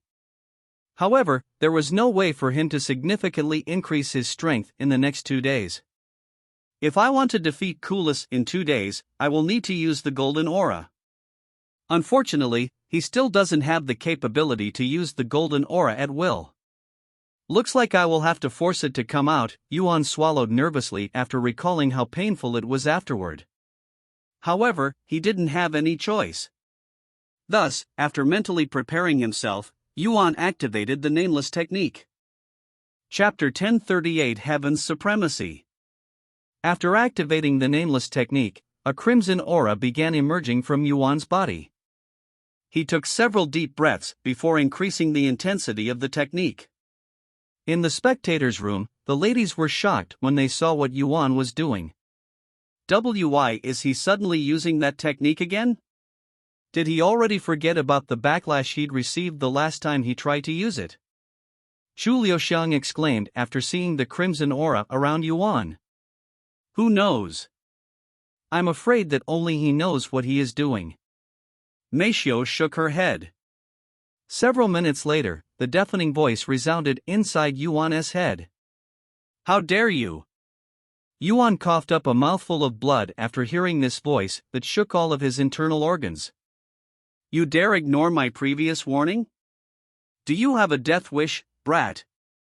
Yuan gritted his teeth and tried his best to ignore the pain coming from all over his body. Who are you? Yuan managed to mutter. I am above all that exists in this world. I am heaven's supremacy. Arg! The pain was so unbearable that Yuan fell unconscious before he could ask any more questions. Yuan! The ladies in the spectators' room were left terrified by what they had just witnessed. He's not dead, is he? Li Jinsi asked in a trembling voice. That's ridiculous. He can't die like that. Chu Liuxiang exclaimed. Calm down. Yuan is still alive. Lan Yingying suddenly said, and she continued, if you look closely, you can see that he's still breathing. He's just unconscious. I don't get it. What is the young master trying to achieve by harming himself? Feng Yuxiang stared at Yuan with a pondering expression on her face and an uneasy feeling in her heart. What about the trial? There's only 2 days left before that man returns, right? Mei Xiu asked. We can only hope for the young master to wake up. Feng Yuxiang sighed. Several hours later, Yuan slowly opened his eyes. Where am I? He pushed himself off the floor and looked around with a dazed face. That's right. Heaven's supremacy. The golden aura responded to me. Does it have its own will? Just what is heaven's supremacy? He pondered to himself as he sat on the ground. After pondering for some time, Yuan took a deep breath and sat in the lotus position with a resolute face. He then activated the Nameless Technique. The ladies in the spectators' room were left speechless by his actions. Ah! What is he doing? He's really doing this on purpose. Chu Liuxiang exclaimed. A few moments later, Yuan coughed up more blood, and the muscles in his body began squirming, almost as though it was alive. Yuan released a deafening roar as a golden aura exploded from his body, consuming the crimson aura. Insolence! If you continue this reckless behavior, I will really kill you. The ancient voice resounded once again. Lend me your power. I want to defeat Kulis. Yuan said with much difficulty. Only those who are worthy can wield the heaven's supremacy. You are not worthy. The voice boomed. If I am not worthy, then why are you in my body? Why was I able to use your powers before? By pure luck, SS. Bullshit! Yuan shouted. Although it was just for a moment, Yuan felt the pain in his body lessen.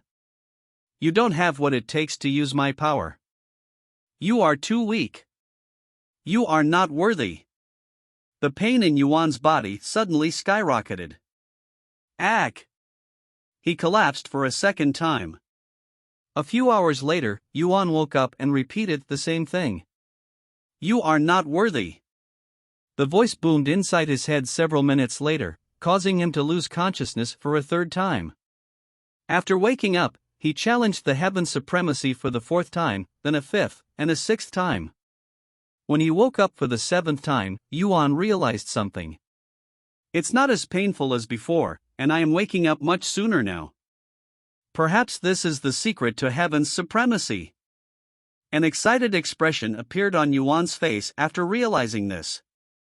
How much longer do I have until Coolus returns? Yuan looked around the trial, eventually noticing a timer above him in the sky. I have 12 hours left until Coolus returns. I must control the heaven's supremacy before then. He immediately began challenging the heaven's supremacy for the seventh time. 3 hours later, Yuan woke up after arguing with the ancient voice for over 15 minutes. After being knocked down for the eighth time, Yuan realized something else. The reason it's getting less painful is not because I am getting used to the pain. It's because the heaven's supremacy is not as rebellious. Why? If I can understand why, then maybe I will. Yuan recalled the times he'd used heaven's supremacy by chance, trying his best to remember what he'd done before triggering it. Excitement. I was filled with excitement, and my heart burned with the desire to win. Could it be my desire to win that triggered it? No. Not my desire. My will. Yuan realized that he became less afraid of the heaven's supremacy after challenging it multiple times, that his will had increased. It was at this moment another voice resounded inside his head. In order to control the heaven's supremacy, you must have an indomitable will. A will that will never submit. A will that will never waver. A will that is strong enough to overturn even the heavens. This voice sounded different than the ancient voice, yet it was very familiar to him. It was Tian Yang's voice. An indomitable will. A slight smile appeared on Yuan's face. So that's why it kept saying that I wasn't worthy. It was trying to make me waver. It was trying to mess with my will. Now that he knew how to deal with the heaven's supremacy, Yuan sat down and activated the nameless technique for the 9th time, and on his face was a tranquil expression that one would express when they receive enlightenment. Chapter 1039 Heaven's Supremacy, 2. After sitting in the lotus position without moving or doing anything for several minutes, Yuan suddenly took a long and deep breath before releasing it. He closed his eyes and activated the nameless technique. A few moments later, the ancient voice resounded inside his head. You are not worthy. You are too weak. However, despite what the voice claimed, Yuan barely felt any pain in his body. My will is not strong enough to completely neglect the voice. Yuan thought to himself as he suddenly decided to enter the deepest part of his consciousness where his incarnations normally resided. However, Tian Yang and the others were nowhere to be seen. Instead, he could see the outline of a massive entity within his consciousness, and it was emanating a subtle golden aura. Yuan remained calm as he approached this entity without fear. Are you the heaven's supremacy's true form? Even when he was right in front of the entity, Yuan was unable to see its true figure or appearance, almost as if it was perfectly blended into the darkness. You are not worthy. The ancient voice resounded again, but it was much calmer this time. If you truly believe that I am not worthy, then get the hell out of my body. Yuan said with a calm expression. S is by. The ancient voice became silent for a few moments before returning. Did you not seek my power just recently? A power that doesn't listen to its owner is useless, no matter how strong it is. Furthermore, I have the nameless technique. It's more than enough to replace you. The audacity, SS. The ancient voice boomed, causing the void to tremble. I am the pinnacle of strength. I am the pinnacle of techniques. I am the pinnacle of treasures. I am the pinnacle of all that exists. I am the heaven's supremacy. There's nothing in this universe that can replace me, much less some trash like the nameless technique. Yuan smiled and said, once again, even if you are the strongest power in existence, you are useless to me if I cannot use you, just like a sword with its blade or a gun without any bullets. If you refuse to submit to me, I will toss you aside like trash. Without me, you are also useless, just like a weapon without someone to wield it. Even the sharpest sword in the world won't be able to threaten anyone if it's not used. Even though the ancient voice had mumbled something inaudible, Yuan could somehow tell that it was frustrated. You have 3 seconds to decide. In 3 seconds, I will leave this place and forever ignore your existence. 1. 2. Th. Yuan halted his voice when he noticed the massive figure suddenly shrinking in size until it was around the same size as him. Once the shrinking stopped, the entity began approaching him, allowing Yuan to get a clearer view of it, and to his surprise, this entity now looked more like a bulky human. Furthermore, this entity appeared to have 10 arms, 5 on each side. Who? No, what are you? Yuan asked with a slight frown on his face. You will eventually remember, but until then, you can call me Shura. Are you the heaven's supremacy's will? The heaven's supremacy is merely a fragment of my power that I bestowed upon you. However, that does not mean it will listen to you. While the others have received its acknowledgement, you have yet to prove yourself worthy to wield its power. The others, as in my past lives? That's right. Even gods covet this power, yet you dare to threaten to toss it away. You're the first. I don't need a sword that cannot be used to defeat my enemies, no matter how sharp that sword may be. Yuan said. After a moment of silence, Shura spoke, very well. Then I will allow you to wield the heaven's supremacy to show you what you'll be missing out on if you throw it away. However, you will only get 3 chances. If you do not receive the heaven's supremacy's acknowledgement after 3 uses, you won't be able to use it until you do. Don't disappoint me, brat. Shura's figure disappeared shortly after. However, right as Yuan prepared to leave the void, he heard footsteps approaching him from behind.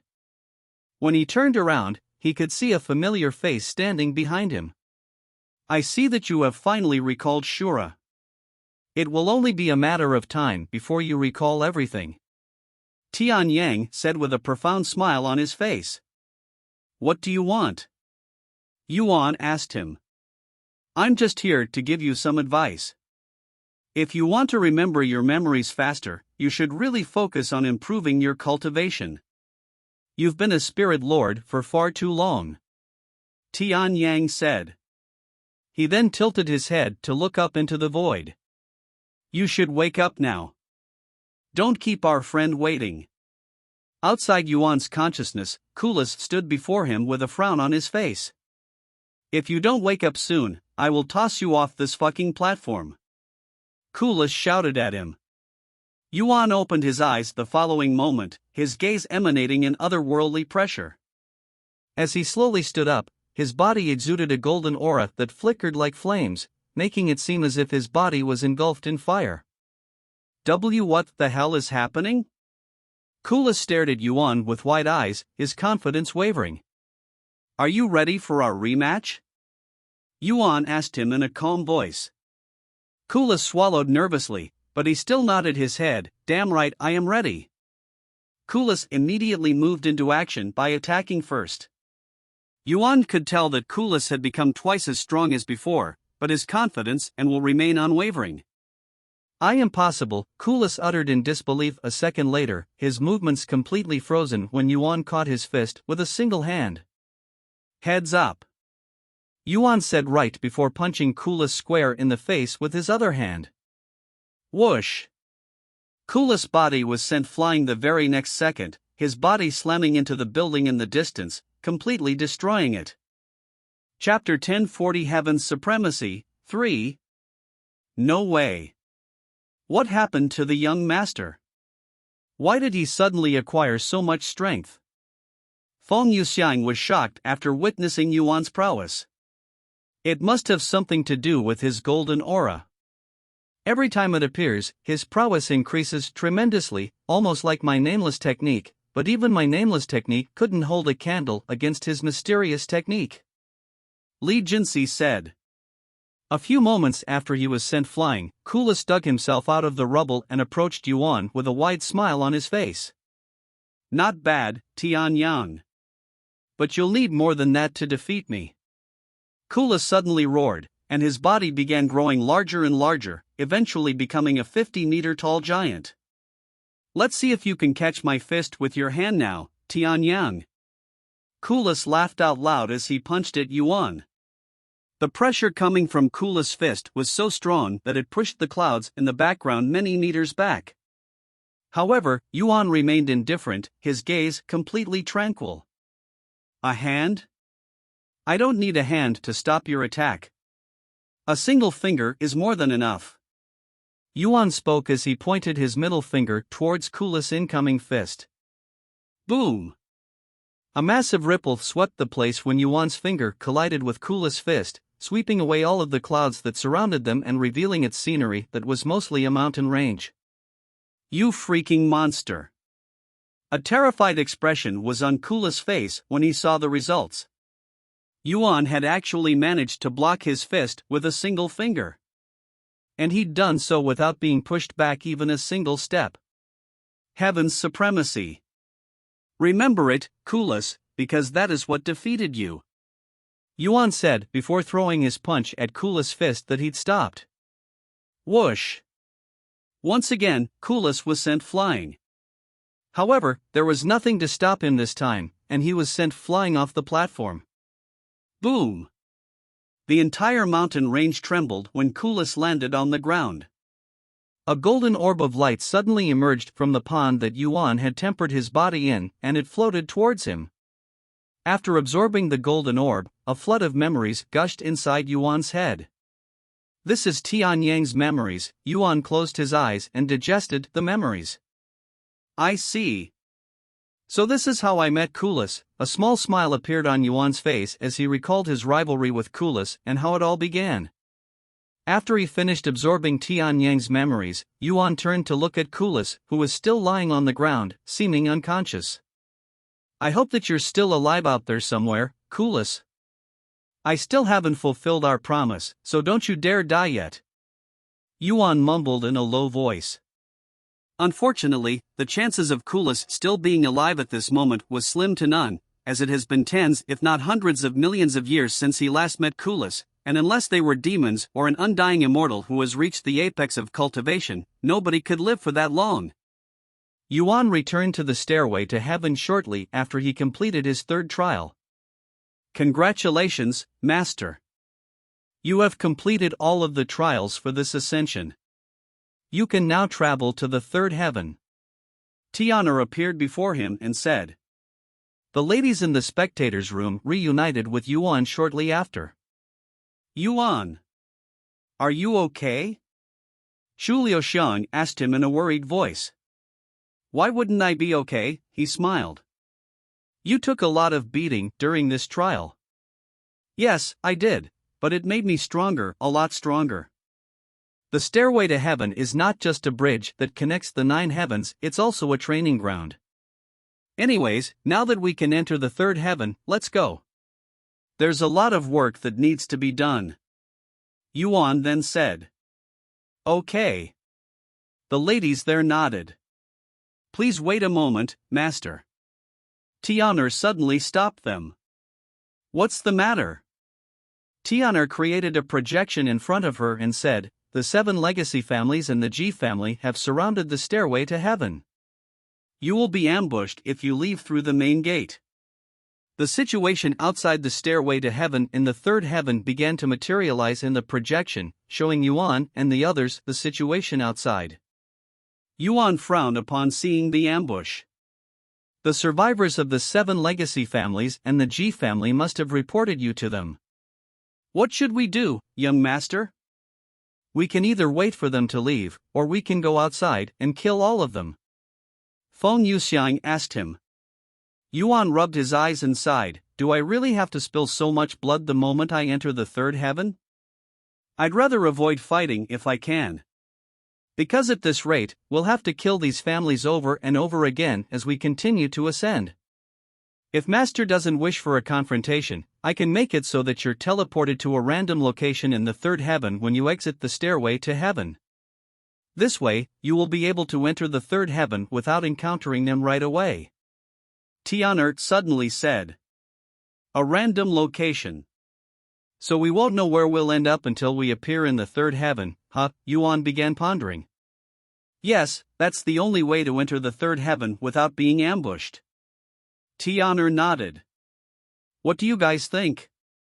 Yuan asked the others for their opinion. I also would prefer it if we can avoid fighting, Meishu said. Me too. Shu Liuxiang said. The others agreed with Meishu and Shu Liuxiang. Since there is no objection, we'll do it your way, Tian'er.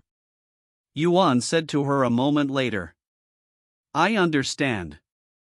Then I will teleport you outside now. Until next time, Master. Tian'er said with a smile on her face before sending them out of the stairway to heaven. Congratulations! Player Yuan has become the first player to ascend to third heaven through the stairway to heaven. Because of player Yuan's efforts, Spirit Heaven has re-established its connection with third heaven, allowing access for all players. All players may now enter the stairway to heaven and ascend to third heaven without any restrictions. Chapter 1041 Player Massacre. Look! There's an announcement. The players that noticed the announcement quickly pointed at it. Third heaven is open? And it's player Yuan who opened it. The players were filled with excitement after seeing the announcement, even though it hasn't been that long since Yuan connected Spirit Heaven and the lower heavens. The players began talking with their friends and their groups. Are you going to the third heaven? Hell no. Don't you remember what happened when this realm was opened? Everyone and their mother rushed to ascend, but they quickly realized that it was a mistake since they weren't prepared for the increased difficulty. Besides player Yuan, I doubt there are any other players out there who are capable enough to traverse the new level. Yeah, and we have barely scratched the surface for this level. I'll stay here for a few more months before I even think about ascending to the next level. No matter how illogical it may seem to ascend, there will always be people who don't care about the consequences or are too stupid to understand their situation. A lot of people will die in the next few days. Sure enough, when news about the third heaven spread online, countless people rushed to the stairway to heaven to ascend. In their eyes, even if it was extremely risky, the third heaven will have more opportunities than Spirit Heaven, and the spiritual energy there was much more plentiful, allowing them to cultivate faster. However, these players would soon realize what they were getting themselves into, that they were walking towards a death trap. Meanwhile, outside the stairway to heaven in the third heaven, the 7 legacy families and the Ji family were still camping outside, patiently waiting to ambush Yuan. It's been over a month since this Yuan entered the stairway to heaven. Do you think he'd failed the trials and couldn't ascend? He probably died inside the stairway to heaven. I doubt it. We have people watching the stairway to heaven in Spirit Heaven. They would have notified us by now if he failed the trial. The leaders of the 7 legacy families spoke to each other as they sat down for some spiritual tea. Several minutes later, their bodies froze when someone shouted, "The stairway to heaven is opening. He's coming out. Get ready. Kill him the moment he steps out of the stairway to heaven." The head of the Ji family shouted, his voice alerting everyone there. The following moment, a group of people walked out of the stairway to heaven with clear excitement on their faces. Attack! Whoosh! SS! Boom! Thousands of cultivators launched their attacks at this group of ignorant players before they could even realize what was going on, and before they knew it, they were dead. The world shook for a moment from so many techniques going off at once. Did we do it? Did we kill them? We did it. We killed him. We have avenged our families. The people there celebrated when they saw the blood splatters. However, their celebration was cut short when someone suddenly shouted, "Wait! It's not over yet! There are more people coming out of the stairway to heaven." When the cultivators saw this, they immediately stopped celebrating to attack these innocent players that had no idea what was even going on. Wait! Why were there so many people? The numbers don't add up. The cultivators realized this after killing the players. But alas, they weren't given any time to think, as more players started coming out of the stairway to heaven. There are more of them. Attack! Kill them all! The cultivators stopped thinking and merely focused on attacking the players that came out of the stairway to heaven. It was a massacre, one that neither side understood. Within minutes of the massacre, the players that had been killed by the cultivators started warning the others online, and the situation spread like wildfire. Warning! Do not ascend to the third heaven. You will be killed. Third heaven is a death trap. I was killed the moment I entered the third heaven. Complaints from the players that had been killed flooded the online forums and pretty much the entire internet, causing widespread shock. Holy shit, I am so glad that I decided to wait a few days before ascending. I dodged a bullet today. See? I told you that it was a bad idea to ascend so quickly. But why would the NPCs attack them? Who knows? What about player Yuan? Since he was the first one to ascend, there's a good chance that he was also killed, right? The players began wondering if Yuan had also been killed by the cultivators, unaware that he was responsible for their situation. Meanwhile, back at the stairway to heaven. There's something wrong here. Why are there so many people ascending in such a short time? What is happening? Lord G. I think we have made a grave mistake. We need to stop attacking immediately. The leaders of the 7 legacy families said to him. The Lord G of the third heaven also realized that something was amiss, so he demanded for the attacks to stop. However, it was already too late, as hundreds of players have already lost their lives because of this misunderstanding. The cultivators waited for more players to show up so that they could ask the players about Yuan, but because of their massacre, none of the players dared to ascend anymore, and it would remain like this for an entire week. What the fuck is going on? What happened to Yuan? Did we kill him or not?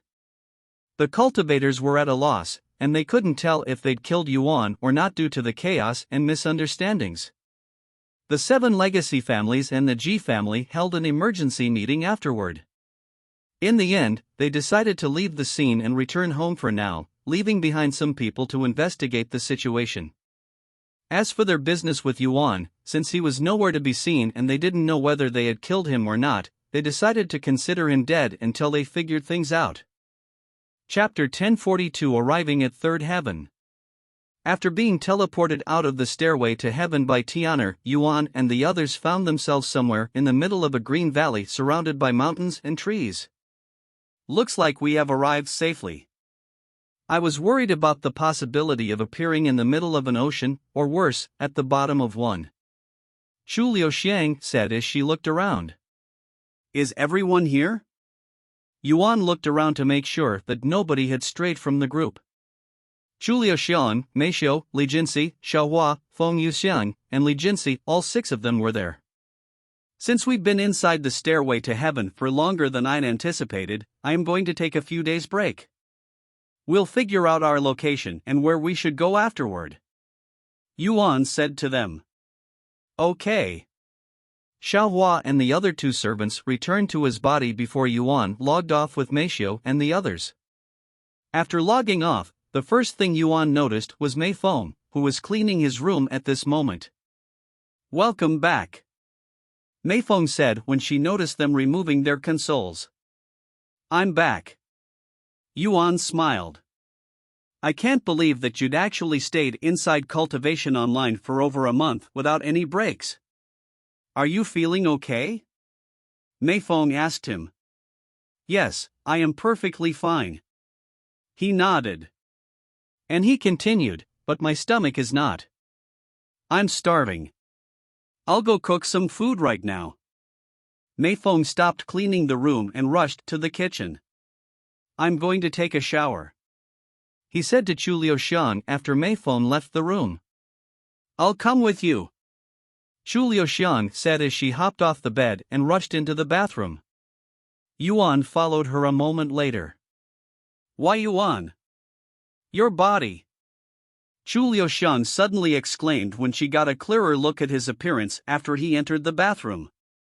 My body? Yuan looked down at his body to see that it had become more refined and detailed.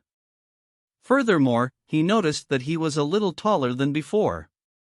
The perfect tempering ginseng has affected your real body as well, Chu Liuxiang said with an excited smile on her face. I'm not surprised, considering how powerful the treasure was. He smiled as well. Since it's been a while, let me be the first to have a taste of your new body, Chu Liuxiang suddenly said with a lustful expression on her face. Yuan was speechless, but he didn't reject her. After a quick shower, Chu Liuxiang pulled Yuan into the bathtub with her, where they would spend over an hour embracing each other. Once they were both satisfied, they took another shower to wash off the sweat before leaving the bathroom and getting changed. By the time they arrived at the dining room, Meishou and the others were already sitting around the table. Welcome back, Yuan, and congratulations on passing the trial, Wang Xiuying said to him. Thank you. Yuan, there's something you should know, Meishou suddenly said to him with a weird expression on her face. What happened? I just heard about it, but... Meishou proceeded to tell him about the player massacre that had occurred shortly after they ascended to third heaven. Seriously? Yuan was speechless after hearing the news. He didn't think the 7 legacy families and the Ji family would attack indiscriminately. Is it just me or is there something different about you, Yuan? Wang Ming suddenly said. You're right. He seems a little taller than before. Wang Bingbing agreed with him. Yuan.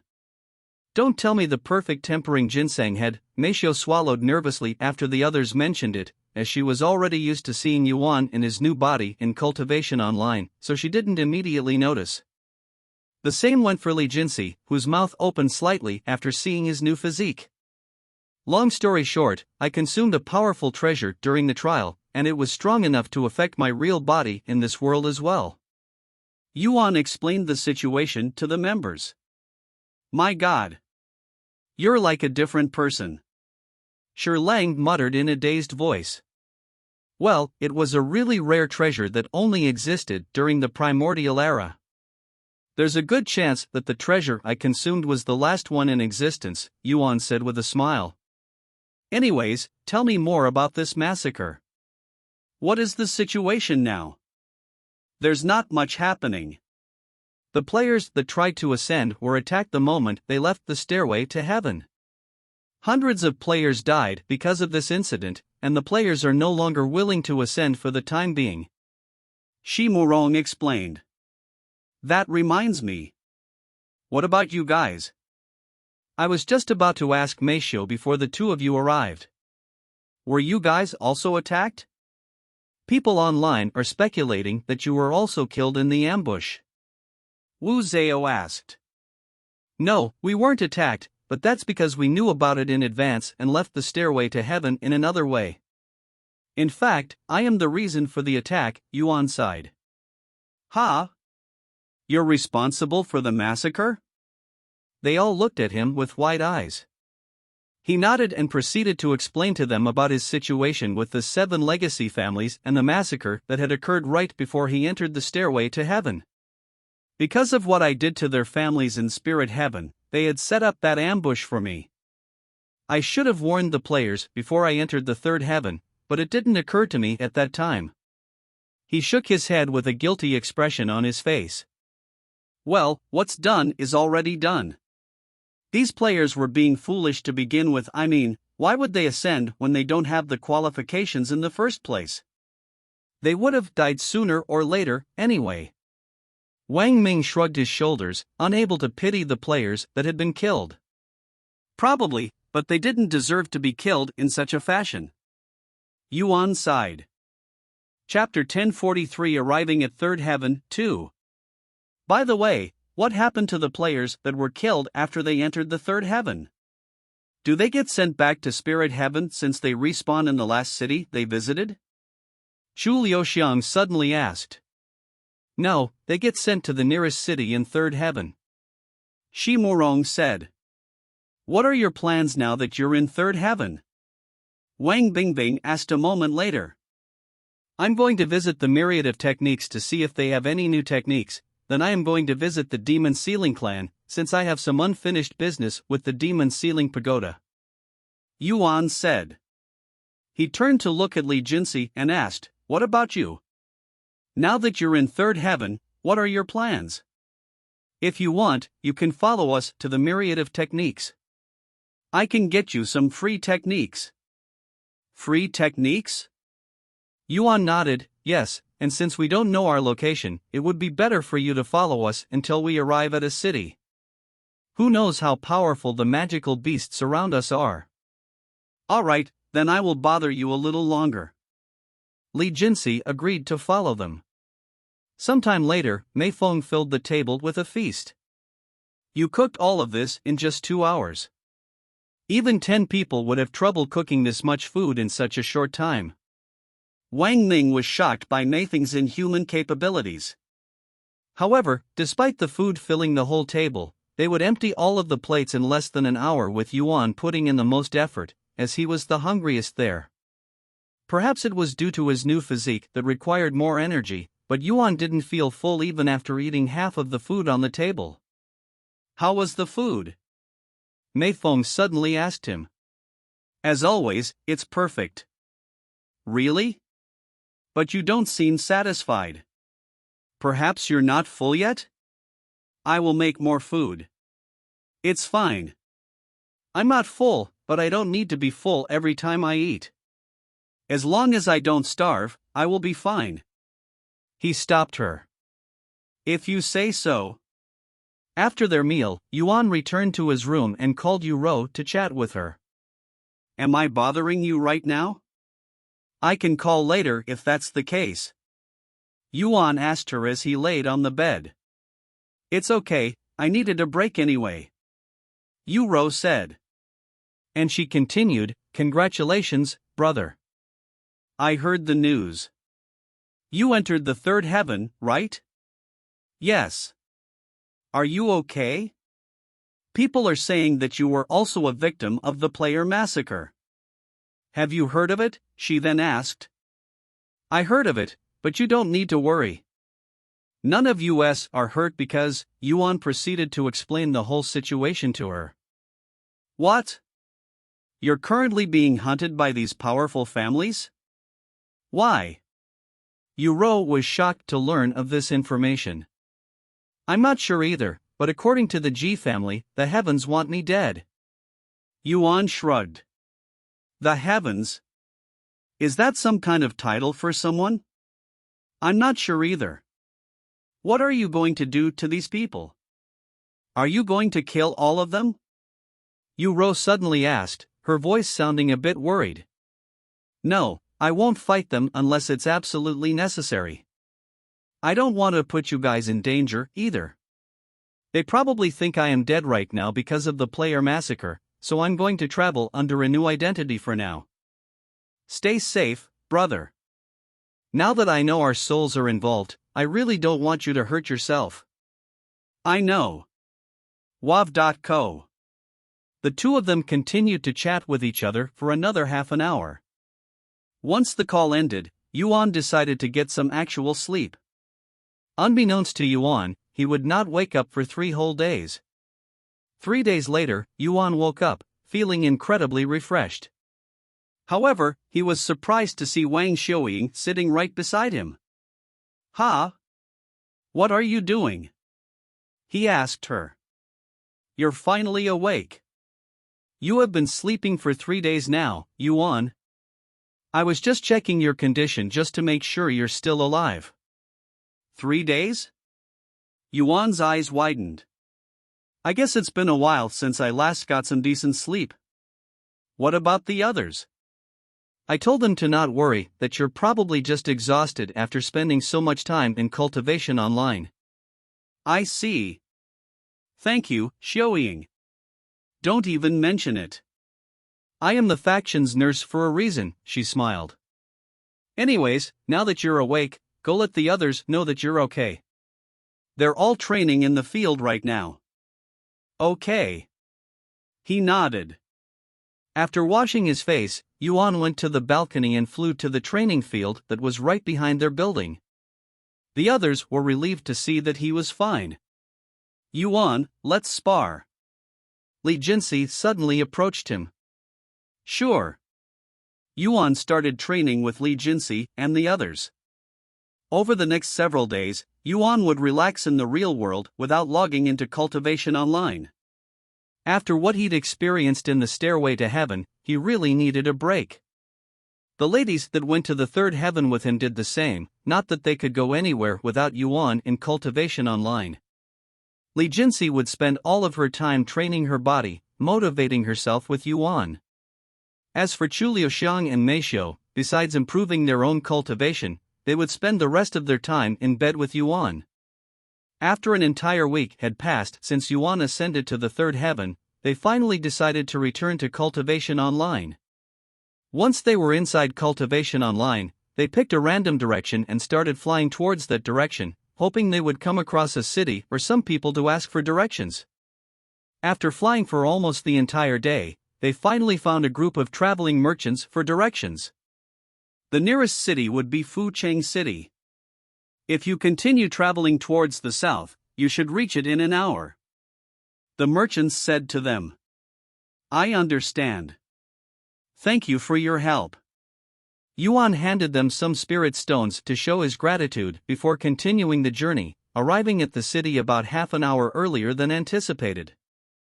Chapter 1044 Returning to the Demon Sealing Clan's Grand Library. After arriving at Fucheng City, Yuan asked the guards there if they had a myriad of techniques in the city. "Sorry, but we don't. If you're looking for the myriad of techniques, you'll have to go to Silver Heaven City," the guard said. Silver Heaven City. Yuan's eyes widened after hearing this familiar name, as this was where Tian Cheng originated from, where he was born. "Which direction is the Silver Heaven City?" he then asked. "If you continue going east, you should arrive in about 4 days using a flying treasure." The guard pointed toward the east and said, "Thank you." Yuan and the others continued their journey to Silver Heaven City. Silver Heaven City. "I believe that's the largest city in Third Heaven," Feng Yuxiang said. "It is, and I knew it very well." "Really? How?" Feng Yuxiang asked, her face filled with curiosity. "Because Tian Cheng was born in that city," he said with a smile. "Tian Cheng? The divine paragon was born in Silver Heaven City?" He nodded, "Indeed." "Tian Cheng? Who is that?" Li Jinsi wondered inwardly after hearing this unfamiliar name, as she was the only person there who didn't know about Yuan's reincarnation. The trip took a little over 5 days because they didn't use any flying treasures, and they took breaks. Once they arrived at Silver Heaven City, Yuan paid the entrance fee and entered the city. This place feels nostalgic yet completely foreign at the same time. Yuan looked around the city with a dazed expression on his face. Sometime later, they arrived at the myriad of techniques after getting the directions. "Go ahead and look around. If you want any techniques, just pick it. I'm going to visit the Demon Sealing Clan's Grand Library," Yuan said to Li Jinsi and the others. "Will you be gone for long?" Li Jinsi asked him. I'll be gone for several hours at most. Okay. While Li Jinsi and the others looked around the myriad of techniques, Yuan went to the Demon Sealing Clan's Grand Library. After showing the staff member his Demon Sealing badge, the staff allowed Yuan to traverse to the Demon Sealing Clan's Grand Library. It's been a while. Yuan stared at the Demon Sealing Clan's Grand Library with a nostalgic gaze. Now that he had Tian Cheng's memories, the place looked completely different and felt much more nostalgic and natural than before. After spending a few moments feeling nostalgic, Yuan approached the Demon Sealing Clan's Grand Library. The place was awfully quiet, almost as though he was the only person there. Of course, there was still a guard at the entrance of the building. "What are you doing here?" "The Demon Sealing Clan's Grand Library is closed," the guard said to him. "It's still closed?" Yuan was speechless. How long do they plan on keeping the place closed? The Demon Sealing Clan's Grand Library is a popular training ground for all demon sealers. It would hinder their growth if they kept it closed for too long. In fact, this is the first time the Demon Sealing Clan's Grand Library has been closed since its founding. Yuan didn't try to argue with the guard. Instead, he retrieved the communication jade slip that he'd received from Yenhara. "Senior, it's Yuan. I am currently at the Demon Sealing Clan's Grand Library, and I would like to challenge the Demon Sealing Pagoda again. If you're busy, I will return at another time." After sending the message, Yuan began waiting for a response, which didn't take too long. About a minute later, his communication jade slip trembled, and Yenhara's voice resounded shortly after, "I missed your voice, little founder. You want to challenge the Demon Sealing Pagoda, right? Give me an hour. I will be there as soon as I can." She's as energetic as ever. Yuan smiled after hearing her voice. Sometime later, when the guard noticed that Yuan wasn't leaving, he spoke, "Why are you still here?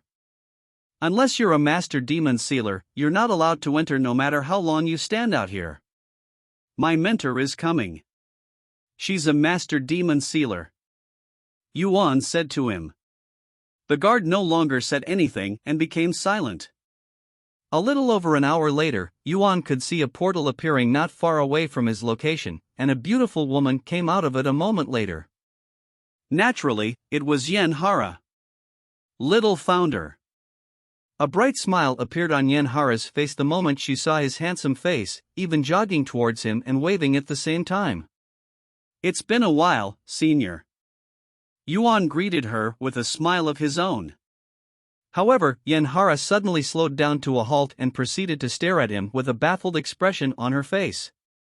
"Senior?" Yuan raised his eyebrows in a questioning manner. "Little founder. Did something happen to you? Why do you look the same yet so different at the same time? You even grew a few inches," Yenhara asked as she inspected his body at a closer distance. She suddenly grabbed his arm and inspected his muscles by squeezing it. "Wow, your muscles are flawlessly refined. What kind of treasure did you consume?" "Perfect tempering ginseng," he said with a profound smile on his face. "What?" Yenhara stopped all of her movements and stared at him with a shocked look on her face. "I'm just joking. This is the result of my training." Yuan chuckled a moment later. I thought so. You almost gave me a heart attack, little founder." After all, the perfect tempering ginseng no longer exists in this world. They've been extinct for millions of years. Yenhara sighed afterward. "Anyways, let's continue talking inside," she said as she approached the Grand Library. "Greetings, Senior Yen." The guard greeted her. "We're going to use the Demon Sealing Pagoda," she said. "Of course." The guard opened the doors for them without any hesitation. Yenhara led Yuan into the building shortly after. Chapter 1045 Returning to the Demon Sealing Pagoda. After entering the Demon Sealing Clan's Grand Library, Yenhara led Yuan to her room. "Take a seat. I'll make some tea for us," Yenhara said to him. A few minutes later, she returned with a teapot and 2 teacups. So, what have you been up to lately? She asked him after sitting down and pouring him a cup of tea. Thank you. Yuan sipped on the tea a couple of times before speaking. Nothing much, really. I just ascended to the 3rd heaven. That fast? If I recall correctly, you just ascended to the 2nd heaven not long ago. Yenhara said with slightly widened eyes. Yes, and I intend on ascending to the 4th heaven as soon as I finish up some business in the 3rd heaven, the demon ceiling pagoda being one of them. He nodded. I see. You're moving up faster than I'd anticipated. Of course I am not complaining. The faster you arrive in the 7th heaven, the sooner I will get to see you. Yenhara smiled. But you're already seeing me now? Yuan raised an eyebrow. This place doesn't count. She quickly said. Sometime later, after finishing the tea, Yuan asked, by the way, what's the situation between the Demon Ceiling Clan and the Demon Ceiling Grotto right now? Yenhara lowered her teacup and then said with a dispirited expression, not good. Not good at all. In fact, it's been getting worse. Demon sealers from both sides would fight each other whenever they cross paths, and several demon sealers have already died from the drama. At this rate, there will be a full-blown war between the Demon Ceiling Clan and the Demon Ceiling Grotto. How foolish, Yuan muttered in a cold voice. Ha! Yenhara looked at him with wide eyes. Neither side will win this war, even if one side beats the other. The true winners will be the demons that will soon return to this world. Wait a minute. What do you mean by that? The demons are already near extinction. There's no way they would return.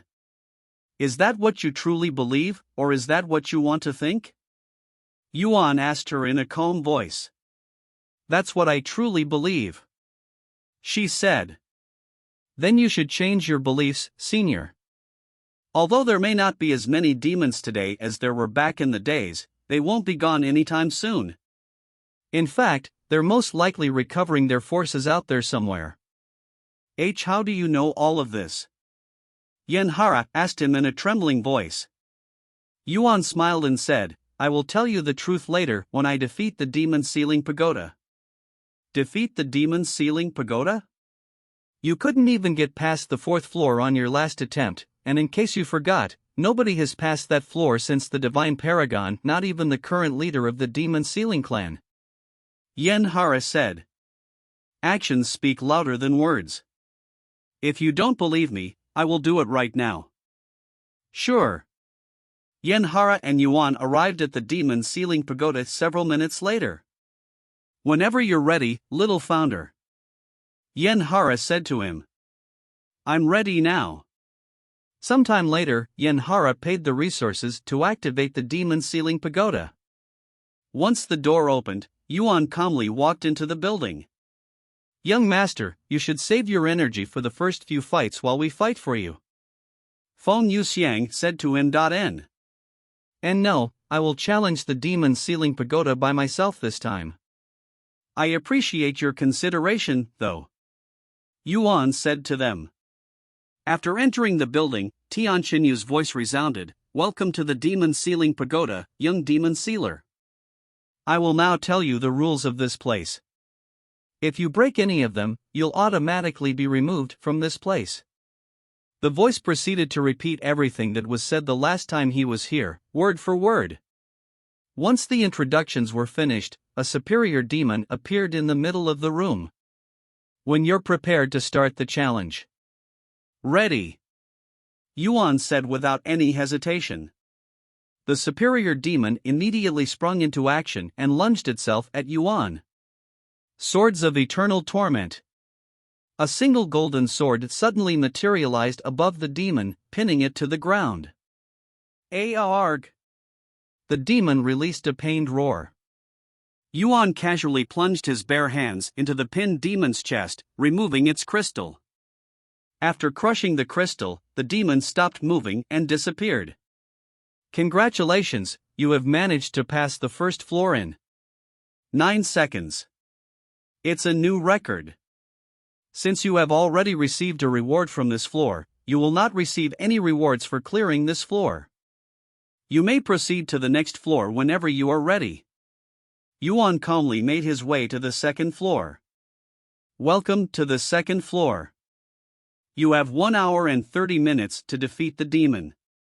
Upon arriving at the second floor, the scenery changed, and Yuan found himself on a platform inside a coliseum with spectators, just like the last time.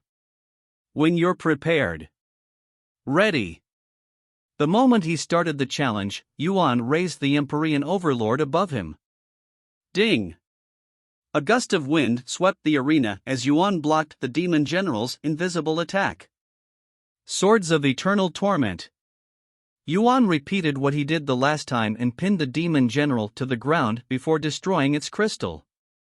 Congratulations, you have managed to pass the second floor in 11 seconds. It's a new record.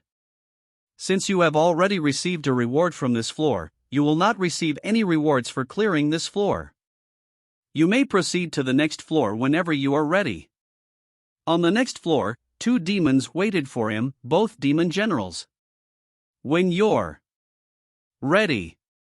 After starting the fight, Yuan waited for the demons to attack him like last time, but to his surprise, they remained standing there, seemingly hesitant for some reason. How boring. He sighed before using Swords of Eternal Torment, pinning them both on the ground. Congratulations, you have managed to pass the third floor in 20 seconds. It's a new record. A few seconds later, Yuan made his way to the fourth floor, where he was stopped. Chapter 1046 Spirit King. Welcome to the fourth floor. You have 15 minutes to defeat the demon. On the fourth floor of the demon ceiling pagoda that was in a lava environment, Yuan patiently waited for the gray demon to show up. A few moments later, the grayskin demon with a broken horn came out of the lava and stood on the platform before Yuan. When you're prepared to start the challenge, say ready out loud. Yuan didn't immediately start the fight this time. Instead, he took a few moments to silently stare at the demon. What's wrong? Aren't you going to say your famous line? That I am not worthy to fight you? Yuan suddenly spoke with a calm smile on his face. The gray demon narrowed its eyes at Yuan. You have grown a little stronger since I killed you. The demon responded a few seconds later, almost as though it retained its memories of their last encounter. Just a little stronger? Yuan chuckled. And he continued in a mocking tone, that's funny, because you seem a lot weaker to me. The gray demon's eyes flickered with killing intent, watch your mouth, livestock. Originally, I was going to just kill you as soon as possible and get to the next floor, but I have changed my mind. I'm going to beat you senseless. I would love to see how you're going to do that, livestock. Yuan smiled, and he proceeded to start the challenge. Ready. The second Yuan started the challenge, the gray demon disappeared from its location. Brother Yuan. Xiaohua instinctively shouted because of what happened last time. Are you looking down on me, demon? Yuan spoke in a calm voice after catching the demon's hand without turning around. The demon was shocked when it realized that Yuan had caught its attack with his bare hands. However, when it pulled back and tried to escape, the demon became even more baffled when it couldn't break out of Yuan's grasp. Whoosh! Yuan suddenly flung his entire arm, sending the demon into the air before slamming it back down onto the ground. Boom! The platform shook when the demon landed on the ground. Yuan then crushed the demon's head with his foot. Of course, the demon recovered from the injury within seconds. However, Yuan's intention was just to mess with the demon and make it feel helpless, so he continued to stomp on its head while tightly holding into the demon's hand, preventing it from running away. A few stomps later, Yuan pinned the demon to the ground with the Sword of Eternal Torment. Now let's try it with Pain and Demon Sealing Aura. Yuan spoke with a cold grin on his face. He then stomped the demon's head into the platform again, but he covered his foot with demon sealing aura this time, sealing the demon with every stomp. Stop. Boom. Damn you. Boom. Once the demon was almost completely sealed, Yuan pulled the demon off the floor and had it stand right in front of him. You're not worthy to fight me, demon, Yuan said before shoving his arm through the demon's chest and destroying its crystal. Congratulations, you have managed to pass the 4th floor in 4 minutes and 11 seconds. It's a new record. Here is your reward for clearing the 4th stage. A golden orb of light appeared from within the lava and floated towards Yuan. After absorbing the orb of light, Yuan could feel the spiritual energy in his Dantian overflow and his cultivation base soaring. His spirit grandmaster cultivation instantly broke through to the peak of Spirit Lord, returning him to his original cultivation. However, that wasn't the end of it, as his cultivation continued to soar. You have absorbed enough chi for a breakthrough. You have met the requirements for a breakthrough. You have reached 1st level Spirit King. You have absorbed enough chi for a breakthrough. You have reached 2nd level Spirit King. You have absorbed enough chi for a breakthrough. You have reached 3rd level Spirit King. You have absorbed enough chi for a breakthrough. You have reached 4th level Spirit King. Within just a few seconds, Yuan had entered the realm of Spirit King and even skyrocketed to the 4th level. His aura also soared. However, Yuan didn't feel any excitement even though he is now a Spirit King, as he'd experienced even higher cultivation levels as Tianxinyu. Congratulations on reaching Spirit King finally, young master. Feng Yuxiang and the others congratulated him. Thank you. He smiled as he approached the next floor. Meanwhile, Yanhara was patiently waiting outside. Considering how fast he progressed last time, he should be on the 2nd floor now. She suddenly raised an eyebrow when she noticed a figure standing atop the demon ceiling pagoda. Divine Paragon. Yanhara fell on her but when she saw his handsome face. Why is the Divine Paragon appearing again? Did something happen inside the demon ceiling pagoda? After stealing her resolve, Yanhara flew into the air and approached the Divine Paragon. He's just an illusion, so it should be fine if I took a closer look, she thought to herself. Once she was right in front of the Divine Paragon, Yanhara began inspecting his appearance in closer detail. The more I look at him, the more he looks like the little founder. Unbeknownst to Yanhara, she no longer saw the Divine Paragon in Yuan. Instead, she saw Yuan in the Divine Paragon. The little founder. He's definitely a descendant of the Divine Paragon. Yanhara is now convinced of her theory. Upon entering the 5th floor, Yuan found himself atop a mountain and with not 2, but 3 demons, all 3 emitting the aura of a Spirit King. Each of these demons had their own unique physique. One of them was skinny while another was bulky. The third one was even round like a balloon, which surprised Yuan. Furthermore, they were all sort of demon emperors. Chapter 1047 7th floor of the demon ceiling pagoda. Welcome to the 5th floor. You have 1 hour to defeat the demons. The Divine Paragon's voice resounded. How many years has it been since someone made it to this floor? I don't remember, the skinny demon suddenly muttered as it stared at Yuan with an excited smile on its face. However, Yuan ignored the skinny demon and focused his gaze on the fat demon. It's rare to see a fat demon even back in the primordial era.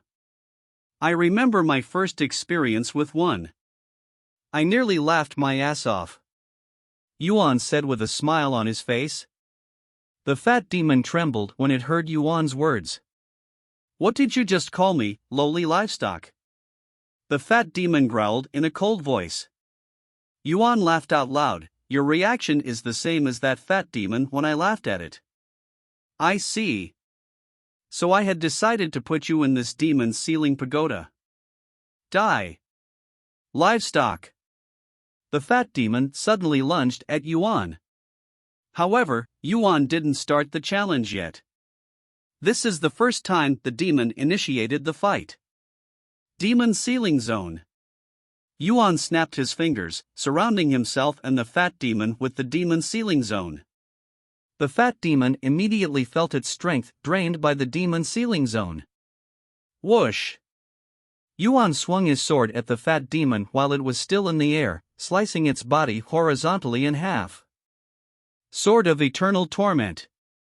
Yuan pinned the fat demon into the ground while its body was still severed.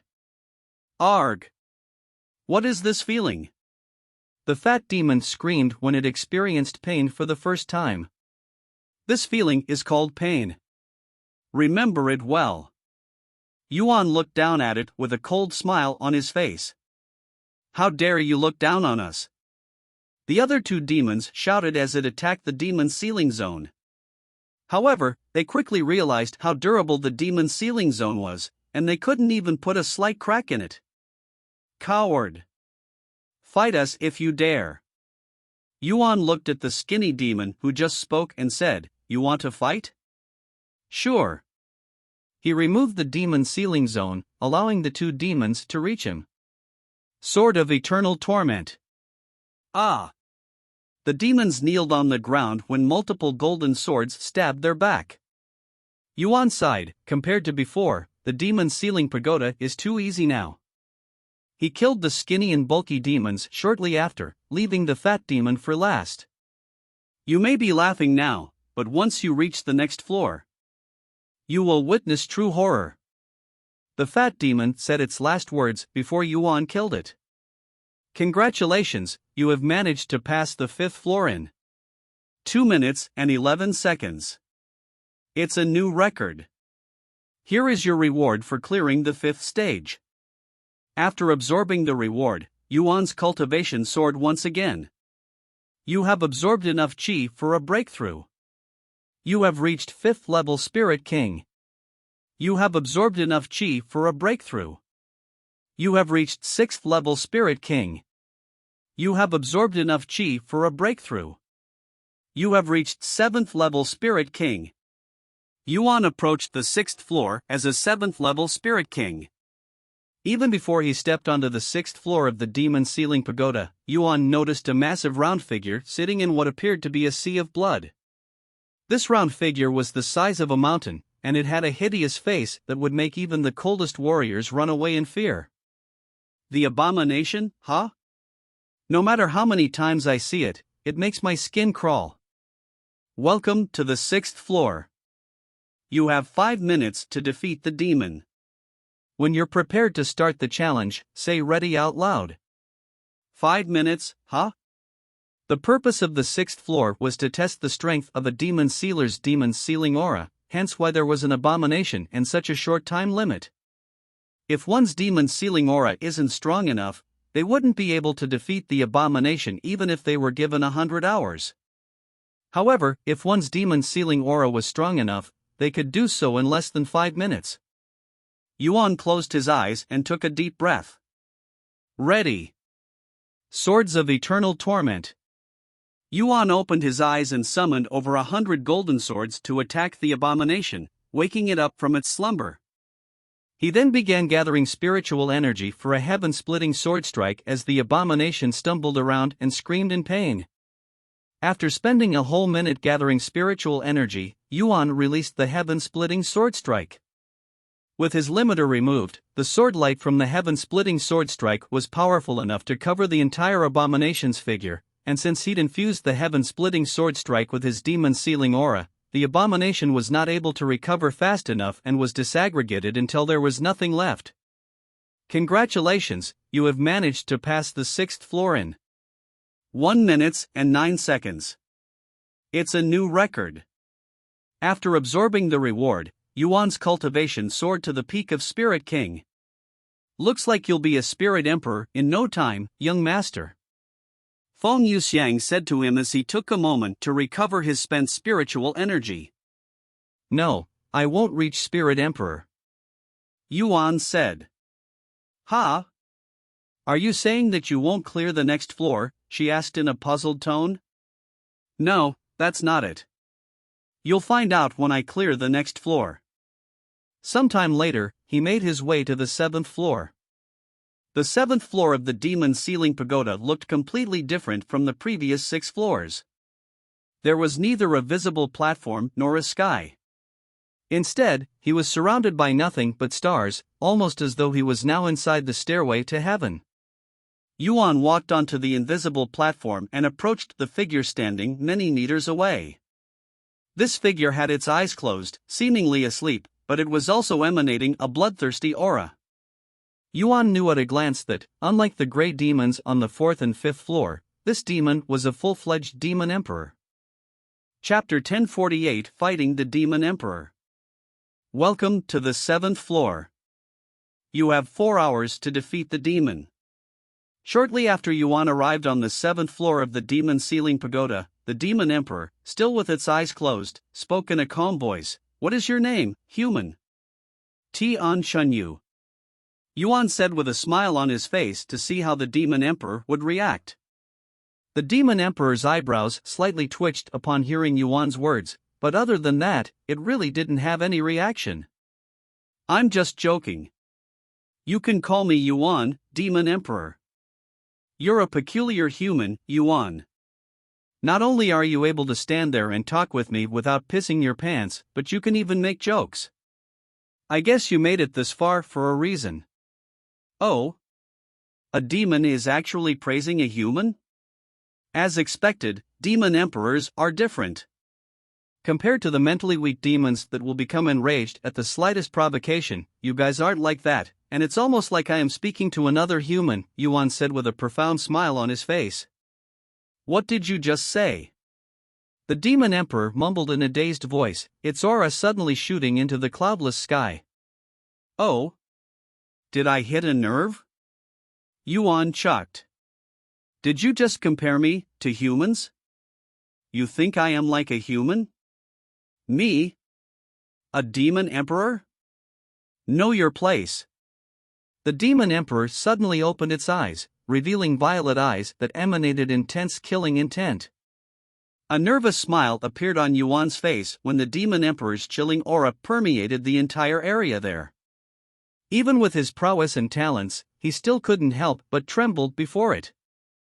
Although he didn't think that he was going to lose to this demon emperor, he knew that it wasn't going to be an easy task, especially considering that he'd just angered the demon emperor. The demon emperor began approaching Yuan in slow and steady steps, looking extremely menacing. Yuan tightly held onto his Empyrean overlord and prepared to fight the demon emperor. Remember the name of the demon who will kill you, my name, Demon Emperor Wraith. Demon Emperor Wraith roared right before it summoned a bloody axe in both hands and rushed at Yuan. Ding! Yuan blocked one of its axes with the Empyrean overlord, but the demon emperor had a second one, and it used it to attack him almost instantly afterward. Ding! The starry abyss appeared right in front of the location that the axe was going to land, blocking it. However, since he was controlling the starry abyss with a technique, it wasn't as powerful as the sword in his hand. Yuan quickly used his movement technique to dodge the demon emperor's second axe right before it bypassed the starry abyss defense and gained some distance between them. Not bad, Yuan smiled. Ha! The demon emperor didn't give Yuan any time to rest and immediately chased after him. The two of them would go back and forth for the next 5 minutes blocking and attacking each other. Swords of Eternal Torment. A minute into their fight, Yuan summoned the golden swords. The golden swords struck the demon emperor because it had appeared so suddenly. However, the demon emperor didn't show much reaction to it besides having an annoyed look on its face. So you know this pesky technique as well, huh? Although it's extremely effective against lower-ranking demons, it's ineffective against demon emperors such as us. Yuan narrowed his eyes on the demon emperor. That's a bluff. The Swords of Eternal Torment definitely works on even demon emperors. It's just that my demon sealing aura isn't strong enough to affect it. Demon Sealing Zone. He proceeded to create a massive zone that covered almost 100 meters in radius around him and the demon emperor. The demon emperor could feel its strength decreasing, but it wasn't by too much, and it wasn't nearly enough to make it panic. Another annoying technique. Hey! I thought only the divine paragon could use these techniques. How come you can use them as well? The demon emperor suddenly asked Yuan. I already told you. I am Tianqing Yu. Yuan said with a smile. I won't be able to defeat it at this rate. I didn't want to use this because it's very risky and energy consuming, but if I want to defeat this demon emperor, I am going to have to use it, he thought to himself. After taking a deep breath, Yuan suddenly retrieved his Empyrean Overlord and Starry Abyss, becoming barehanded. His actions greatly puzzled the demon emperor and piqued its interest at the same time. What are you doing? Are you giving up already? The demon emperor asked him. Give up? Before a demon? Over my dead body. Yuan smiled in response. He then made some gestures with his hands before shouting out loud, close. The demon sealing zone suddenly closed in on the demon emperor until it was basically trying to squeeze it to death. The demon emperor laughed when it saw what he was doing. What nonsense do you think you're doing? This won't have any effect on me. However, before the demon could try to break out of the demon sealing zone, Yuan made a few more hand gestures before shouting again, restrict. Golden chains suddenly came out of the ground and coiled itself all around the demon emperor's body, restricting its movements. How dare you underestimate me with this shit? The demon emperor quickly started struggling, but it was having a little trouble breaking out of the chains, as it kept coming out of the ground and replacing the ones it broke. Now that I have bought myself some time. Yuan immediately sat on the floor and began cultivating with his eyes closed. An unfathomable aura suddenly began emitting from Yuan's body, quickly permeating the area.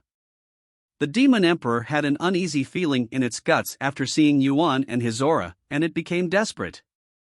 A few more moments later, right as the demon emperor broke out of the last chain, Yuan opened his eyes and shouted, Demon Sealing Pagoda. The demon emperor's eyes widened with shock as it looked up to see that a massive golden pagoda had appeared above it. Wait. The demon emperor pleaded. However, Yuan ignored the demon and gestured for the pagoda to fall. The golden pagoda fell the following moment, crushing the demon emperor into the ground. Chapter 1049 The True Purpose of the Demon Sealing Pagoda. Dawn. The moment the golden pagoda landed on the demon emperor, a profound ripple permeated the world there, causing it to shake. However, the demon sealing pagoda wasn't meant to kill the demon emperor. Let me out! The demon emperor's voice boomed from within the golden pagoda. Yuan ignored the demon emperor's voice and continued to focus on the golden pagoda, pouring his spiritual energy and demon sealing aura into it. Within the demon sealing pagoda, the demon emperor was trying its best to fight back against the demon sealing aura that was entering its body without any resistance. The demon emperor knew that even with its strong resistance against demon sealing aura that it wouldn't be able to last long inside the demon sealing pagoda, one of the divine paragon's strongest demon sealing techniques. However, maintaining the demon sealing pagoda wasn't an easy task for Yuan, who was severely lacking in cultivation. The only reason he could use this technique at his current level is because of his memories as the divine paragon and his experience. Dawn. Dawn. Dawn. Over the next several moments, the demon emperor would try to break out of the demon sealing pagoda but to no avail. Feeling like a trapped mouse, the demon emperor unleashed its limit and strongest technique. However, before the demon emperor could fully unleash its attack, Yuan suddenly made more hand gestures and shouted, Seal. Ah! The demon emperor suddenly felt intense pain coming from all over its body, and when it looked down, it noticed many tiny needles piercing into its body. Before the demon emperor could react, Yuan's voice resounded again, Seal. An intense pressure infused with demon sealing aura suddenly flattened the demon emperor. Seal. Golden chains appeared from within the pagoda and chained the demon emperor. Seal. 3 flags appeared the next moment and surrounded the demon emperor. By now, half of the demon emperor's body had turned into stone, but Yuan wasn't finished just yet. Seal! Seal! Seal! Yuan repeated the word 9 times in total. After the 9th seal, the demon emperor was completely sealed. Yuan deactivated the demon sealing pagoda immediately afterward and began to recover his cultivation. Half an hour later, after recovering enough spiritual energy, Yuan began charging up for a maximum power heaven-splitting sword strike to finish off the demon emperor once and for all. And just to make sure the demon emperor was as weak as possible, he surrounded the demon emperor with the demon sealing zone to further increase his chances of killing it in one go. Once he was prepared, Yuan released his strongest heaven-splitting sword strike yet. The heaven-splitting sword strike was so powerful that it caused the space there to distort. A few moments later. Congratulations, you have managed to pass the 7th floor in 1 hour, 20 minutes, and 37 seconds. It's a new record. Here is your reward for clearing the 7th stage. A golden orb of light floated towards Yuan, but it wasn't something he could absorb. The golden orb of light disappeared once it reached Yuan, turning into a small golden ring. Yuan smiled when he saw this ring. He accepted it and tossed it into his spatial ring without even inspecting it, almost as though he already knew what it was and what it was capable of. What was that ring, young master? Feng Yuxiang asked out of curiosity as he approached the 8th floor. Something that I will need in the future, he said. Don't keep us in suspense, young master. Yuan merely kept on smiling, refusing to tell them about it. Upon arriving at the 8th floor, Yuan found himself in the middle of an ocean with no land, but there were also no signs of a demon. Welcome to the 8th floor. The divine paragon's voice resounded, but he didn't say anything about the clear condition. Despite that, Yuan remained calm. What is going on, young master? Feng Yuxiang asked him. You will see in a few minutes, he said. He then sat down and started cultivating to recover his spent spiritual energy from the previous fight. 15 minutes later, Yuan stood up and turned to look towards the east before flying in that direction. Half an hour later, Yuan stopped when he arrived before a small island. After landing on this island, he looked around until he found a jade tablet that was located in the center of this island. He approached it before giving it a good kick, shattering the jade tablet. Congratulations, you have managed to pass the 8th floor in 33 minutes and 20 seconds. Here is your reward for clearing the 8th stage. Ha! What? What just happened? Feng Yuxiang exclaimed while shocked and puzzled at the same time. Xiao Hua and Lan Yingying felt the same, as they couldn't comprehend what had just happened. Yuan didn't say anything until after he accepted the reward, which was even more puzzling than the 8th floor itself. A scabbard for a sword. Xiao Hua mumbled. I will be needing this very soon, he said. Anyways, the 8th trial is a special one.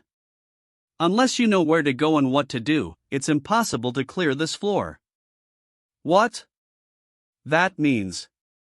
Indeed. Unless that person has the divine paragon's memories or is the divine paragon himself, it is literally impossible to pass the 8th floor. Yuan said with a smile. What if someone found the tablet by chance? Feng Yuxiang suddenly asked. They still wouldn't be able to destroy it because you need to hit it with a precise amount of demon sealing aura. It won't budge even if you're slightly off. Isn't that a little cheating? Yuan chuckled. The true purpose of the demon sealing pagoda isn't to train demon sealers. You'll understand soon. Sometime later, Yuan began ascending the final staircase to reach the 9th floor of the demon sealing pagoda. This places, Feng Yuxiang muttered in a dazed voice after seeing the 9th floor for the first time. Chapter 10, 59th floor of the demon sealing pagoda. Welcome to the 9th floor of the demon sealing pagoda and my little secret place. The 3 of you are the first ones besides Tianxinyu to see this place, Yuan said to them with a smile. Feng Yuxiang and the others came out of his body to look at the scenery before them. What is this place? Lan Yingying asked him.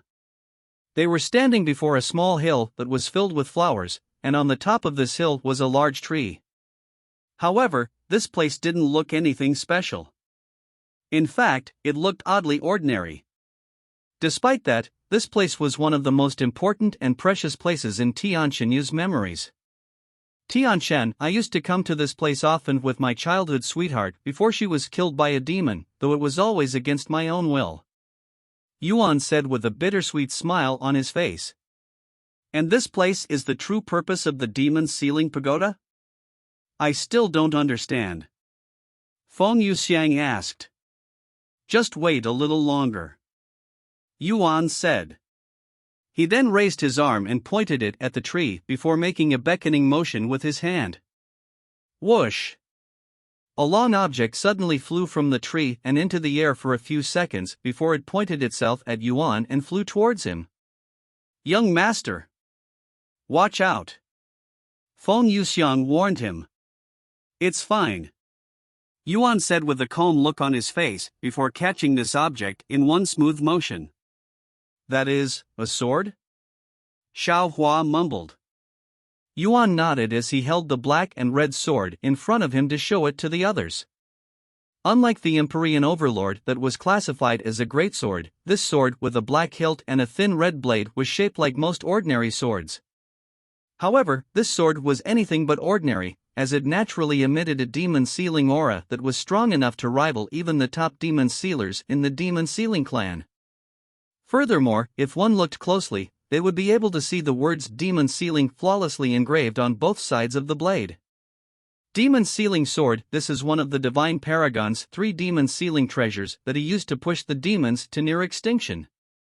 And this scabbard from the last stage is from this sword. Yuan placed the sword back into its scabbard, reuniting the two after millions of years of being apart. Why did you separate it in the first place? And why make the scabbard the reward for the 8th floor? Lan Yingying couldn't help but ask. Yuan smiled and said, This may seem like a joke, but I am serious when I say this. I made it the 8th floor's reward because I couldn't be bothered to find a proper reward. After all, nobody besides myself would be able to pass the 8th floor, so there's no point in putting any treasure there. Unbelievable, Feng Yuxiang mumbled. Anyways, now that I have this sword, all demons will be at my mercy, Yuan said with a cold grin on his face as he stared at the sword in his grasp. Demon Sealing Sword. Grade, Mythic. Quality, Peak. Description, once wielded by the Divine Paragon and used to slay over 100,000 demons. Demons damaged by this sword will instantly be sealed. Damage inflicted with this sword increased by 1,000%. The girls swallowed nervously when they saw his face. Even without the sword, you wouldn't lose to any demons, Feng Yuxiang said. That's not true. In my current state, I would lose if I encountered a real demon emperor. In the end, the demon emperor from the 7th floor isn't a real demon emperor, else it wouldn't have lost so easily. Yuan shrugged.